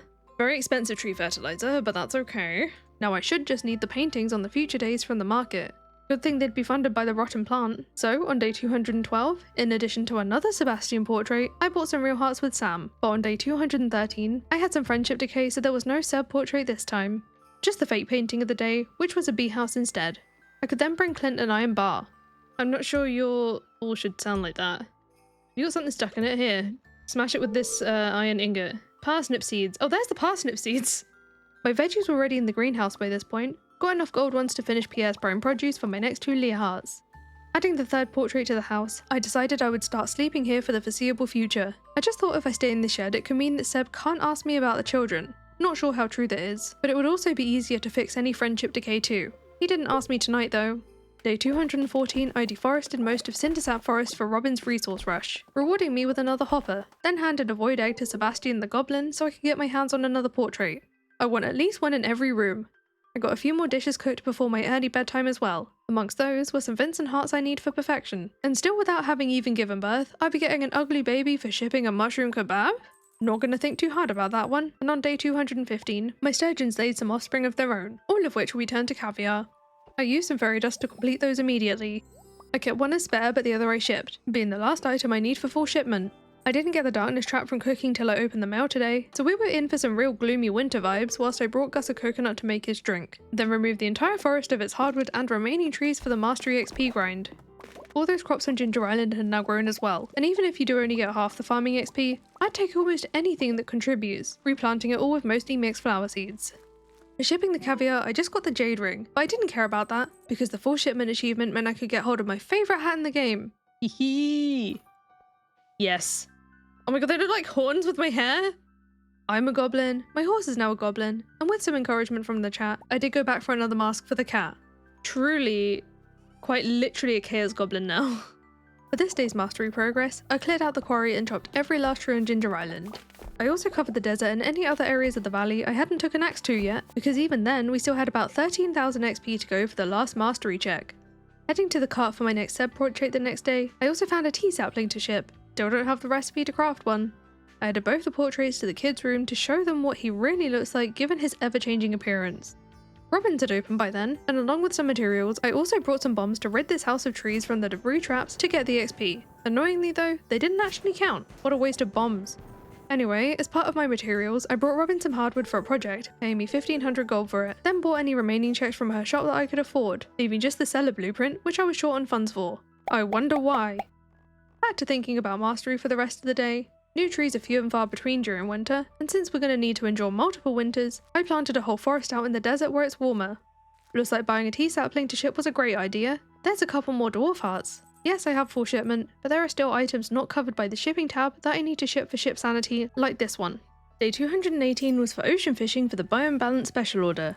I'd forgotten about some of the remaining fishing tasks like this one, so I wanted to get it out the way. I paused in the middle with the chat having taught me about another fun Easter egg, and this one's new for 1.6. I'd already found out you can enter Lewis's basement with a staircase, and if you make your way through this dark maze, you can grab another pair of purple shorts. But what I didn't know is that you could apply them like a fishing tackle to the advanced rod, and doing this will stop the other bobber from decaying. No more double bobber effects, but it does mean you don't have to keep replacing them, and it's kind of funny that you can see that we're fishing with a pair of pants. Keeping my dress spinner intact, I caught my 20th fish that afternoon. Another fishing task I no longer have to think about, even if I thought my fishing days would be long over by now. As for my filling of crab pots here, I thought I might as well try for some mastery XP this way. Day 219 was spent in the lower floors of the harder mines, blowing up ores and slaying monsters. I didn't need anything in particular here, it was just all about the mastery level. We did it! What was it left? There we go, the farming mastery, our last one. Fish trap bonus. And then we've been haunted. It wasn't even worth it. We had to do it at some point. By day 220, I was just missing one single cooking recipe. Time for another hint. Ship mapping cave systems. Maybe I do hint for the tea sapling. Yeah, I've got 4 ball points there. Fine. Am I stupid? Couldn't seem to figure this one out, so I just carried on with other checks for now, and headed to Robin's to buy the cellar blueprint. That was some well overpriced key seasoning, but even that doesn't cost as much as a wooden stone. It was then time for the Winter Star Festival for day 221. No checks at Pierre's shop, but I did have to ask Willie to tell us the legend of the Winter Star, even if I wasn't really listening. All we got was a banana sapling for that, then I handed over an emerald to my secret friend Penny, who got me a stone chest as a thanks. I still had to find out about my gift giver this year. This was important because I need to ship the tea set. It was baby pound this time, and all I got was a blackberry cobbler. If something important's behind the shipping the tea set, I'm going to be really upset. Maybe next time. Gus asked for an albacore on day 222 for his fish stew, and it was here that I got my final archaeology level. Actually, it was my last skill level at all. For that profession, I chose curator. Was a bit surprised to see this one. The artifact displays already fetched quite a fortune. With no tasks in particular for days 223 and 224, I slept through them both, and as we need some more night market paintings, we're going to be going through winter again, even if we do sleep through a lot of it.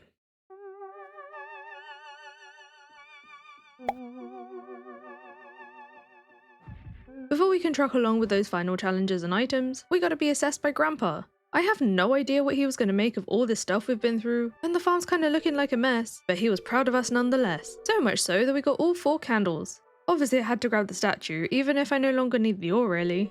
Didn't do much this day besides set off a rain totem, so I could trigger the next cutscene with Zik on day 226. Oh god, he's Morris! He'd never really left the swamp and he was a little scared of what might be out there, so I showed him how to use the warp room and we went out there together. Because of the shuffled locations, I don't think we were supposed to end up on this cliff behind a tree, but we did make our way down to hang out on the train platform. Zorus really wanted to show off his train ticket even if he was facing the wrong way, and I'm not sure why I'm sat on the floor in front of the bench, but it was pretty adorable that I could help him take a step into exploring the outside world, though I did tell him he should perhaps avoid dressing like Morris. That's probably more dangerous than his usual goblin look. The next time I had some real waking errors was day 229 for the first bookseller visit of the year. He can now bring the unique books with him, and this time I could buy my second copy of The Art of Crabbing for shipping.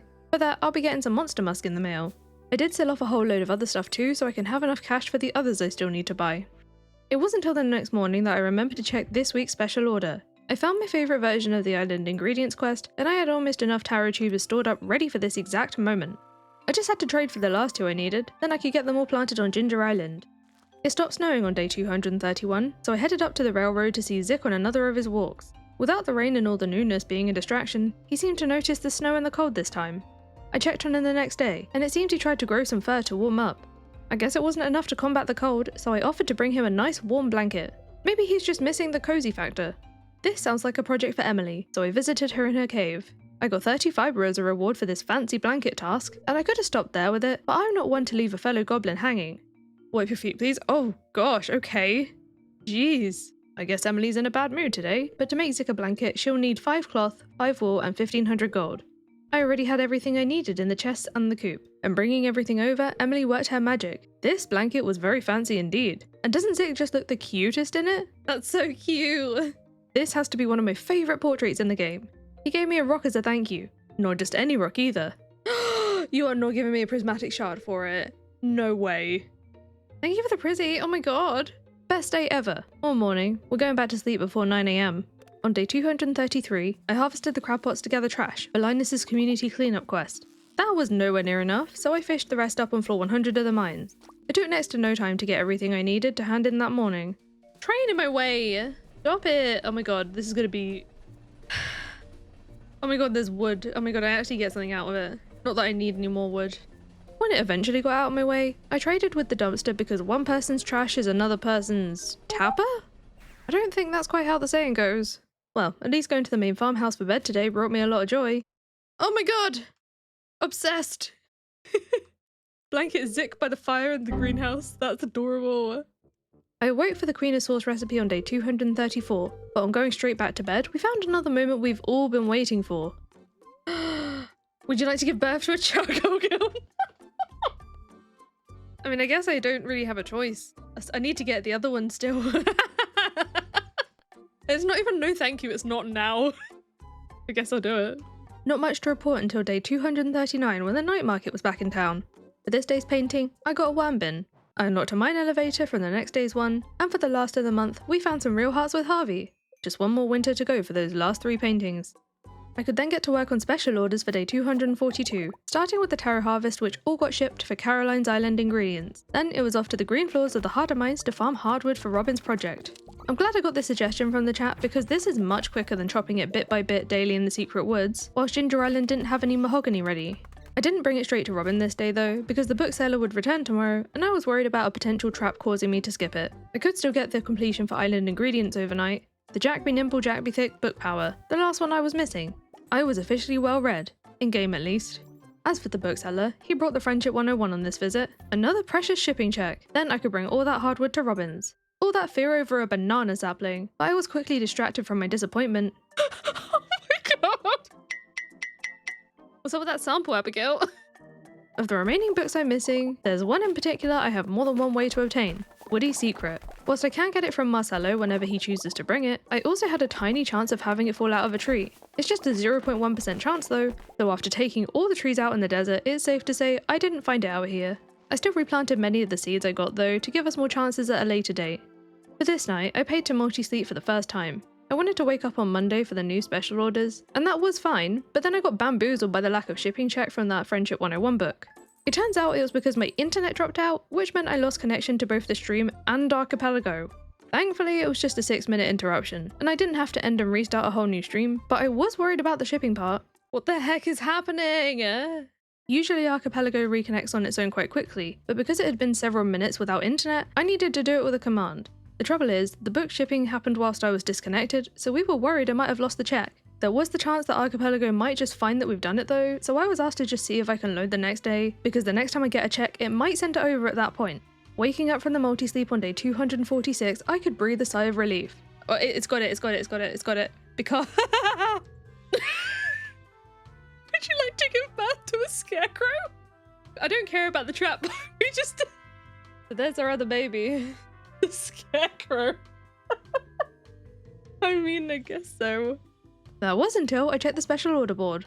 Tropical oh no, there is more fish going. Get out of the way.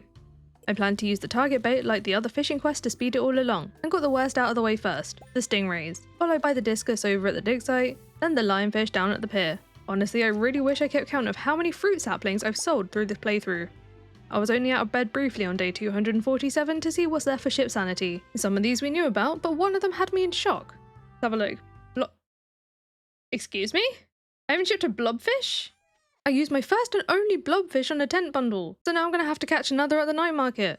My next outing was a couple of days later for the Feast of the Winter Star. I did still need to attend for the chance of receiving a tea sceptership.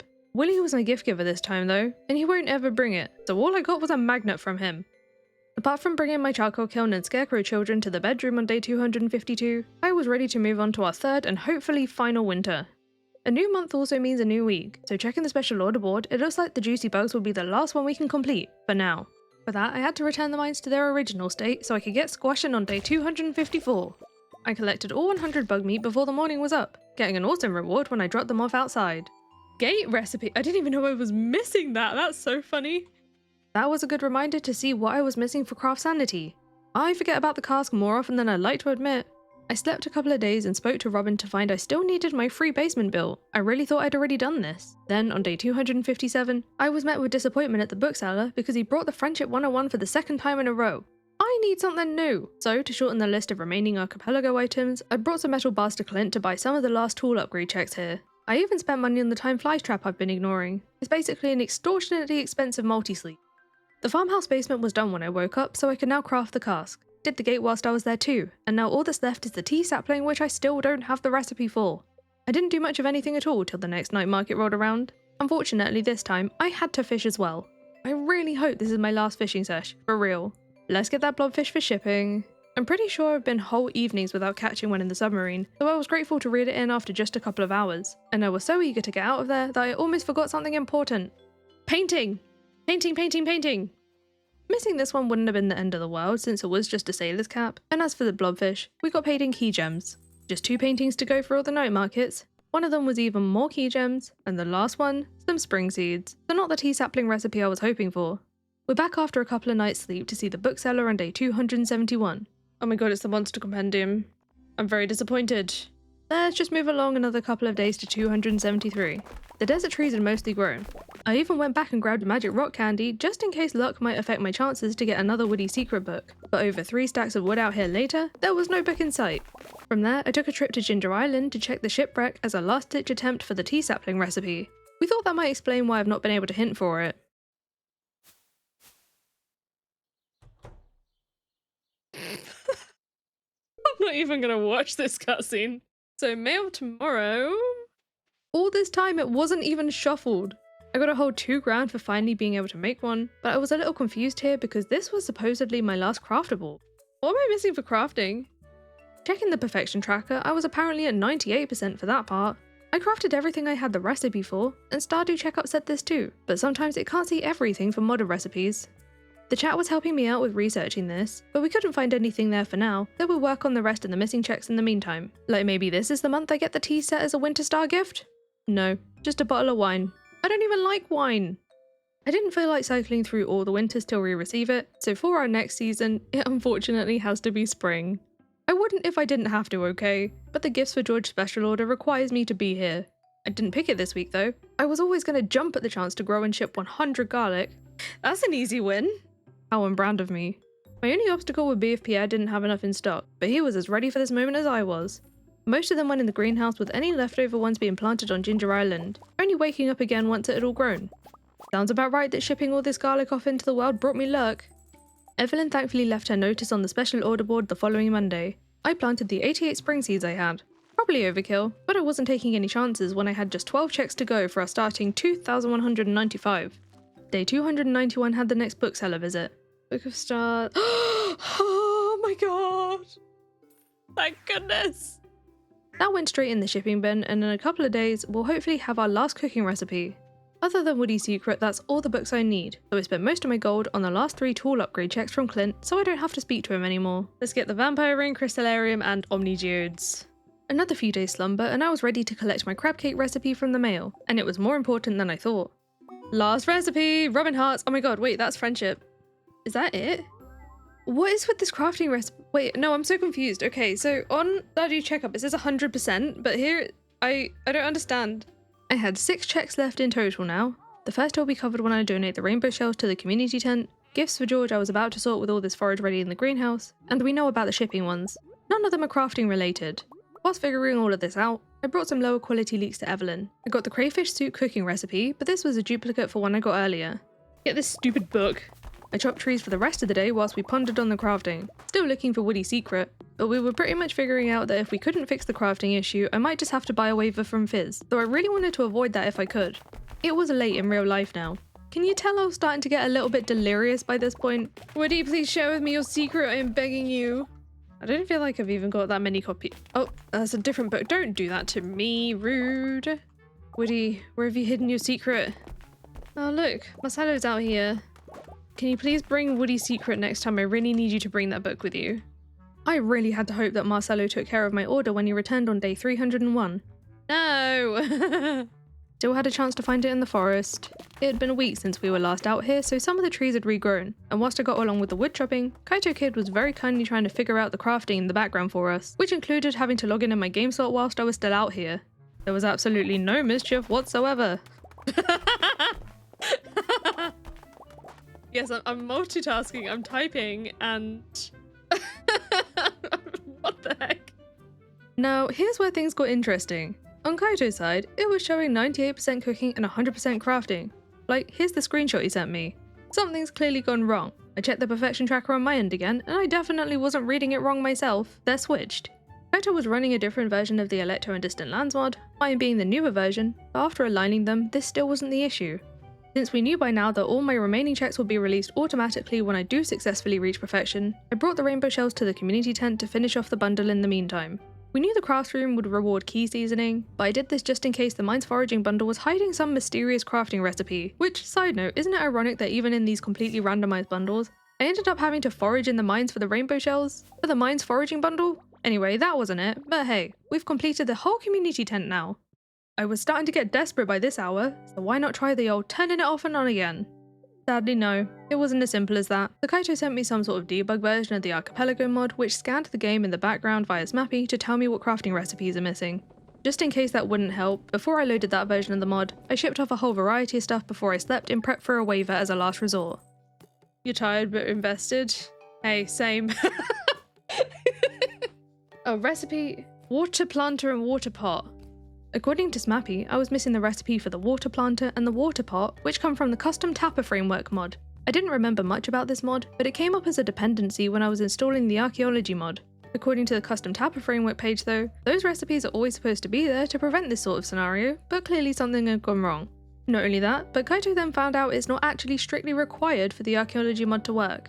I never even needed it installed. So what did I do? I removed it. This is why I need to read better. Moment of truth. Are we gonna get away with that? Oh! Yay! All remaining items have been released. So, the tea set would have given us a golden walnut. A treasure chest from Woody Secret. We knew about the Void Ghost thing. Yeah, I gave up on these last few items. I mean, after everything we just been through, can you blame me? It was closing in on 2 AM. I walked into town to look at the perfection tracker, but first, a special cutscene. Oh my god, this isn't what I was expecting. Oh my god. Look at the fisher person up there. Kaito, thank you. Thank you for helping us through that. Oh, what? Amazing community center completion cutscene. I've even got the bear underneath of my face. Oh, it's gone into the volcano. Oh my god, everyone's on the volcano celebrating. Oh, Lecto's Lewis. Well, no wonder we're on the volcano. Not sure how you did it, but the community center has never looked better. It grew a whole volcano, apparently. This makes up for everything. There's been plummeting. Where are my customers gone? We haven't had Jojo Mart for so long. Is that Pierre? Morris is gonna get attacked by a bear. Let's settle this the old-fashioned way. A sale for what? You don't have a store here, Morris. Not this time, no. Pierre's so pleased with himself. As with so many things that happened in this stream, this didn't go to plan either. The Pierre bear rose above the peer pressure and decided to be reasonable. No launching Morris into the abyss with a bear attack, just a boycott this time. I'm asking you to join me in boycotting Jojo. Wait, I said the old-fashioned way. Aww, I wanted to throw Morris. The good news is that the perfection tracker was officially showing 100% now, so we woke up on day 304 to those glorious perfection messages. You know what? For the checks that I was missing, I think I'm okay with the ones that I didn't get. It wasn't worth divorcing Sebastian for some false seeds. Oh no! Actually, it could be worse. Are we having soup at the summit? What a perfectly weird way to end it, huh?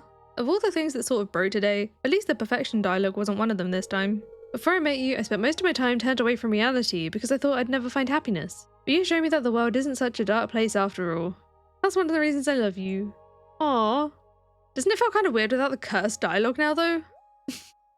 I was not expecting us to be here 6 hours tonight. I thought, like, you know, maybe a little bit overrun, like nothing wild. Not 2 AM. But it was worth it. And also massive thanks in particular to Kaito for helping fix the mod, and also Sarah. I mean, Sarah's gone to bed, but also Sarah for helping me keep track of everything tonight. We freaking did it. No, Jojo services. Goodbye, Morris. What an end. Once again, the Archipelago mod pretty much remains my all-time favorite Stardew mod. I even raced its developer recently, and there'll probably be a video for it at some point, but for now you can check out the VODs for both myself and Kaito Kid linked in the description, if you want to see the full race. And speaking of VODs, you can check out every single second of the gameplay for this Archipelago run, with the playlist in the description too. Thank you to everyone who's been hanging out on this journey with me live, or enjoying the VODs too. If I were to do another Stardew Archipelago run in the future, I think I'd love to shuffle it with another game. There's loads of games supported by Archipelago, so I'd love to see in the comments which game you'd love to see me shuffle Stardew with. But anyway, if you enjoyed the video, please do hit the like button, subscribe if you haven't already. Thank you so much to my channel members, and I will see you in the next video. Bye!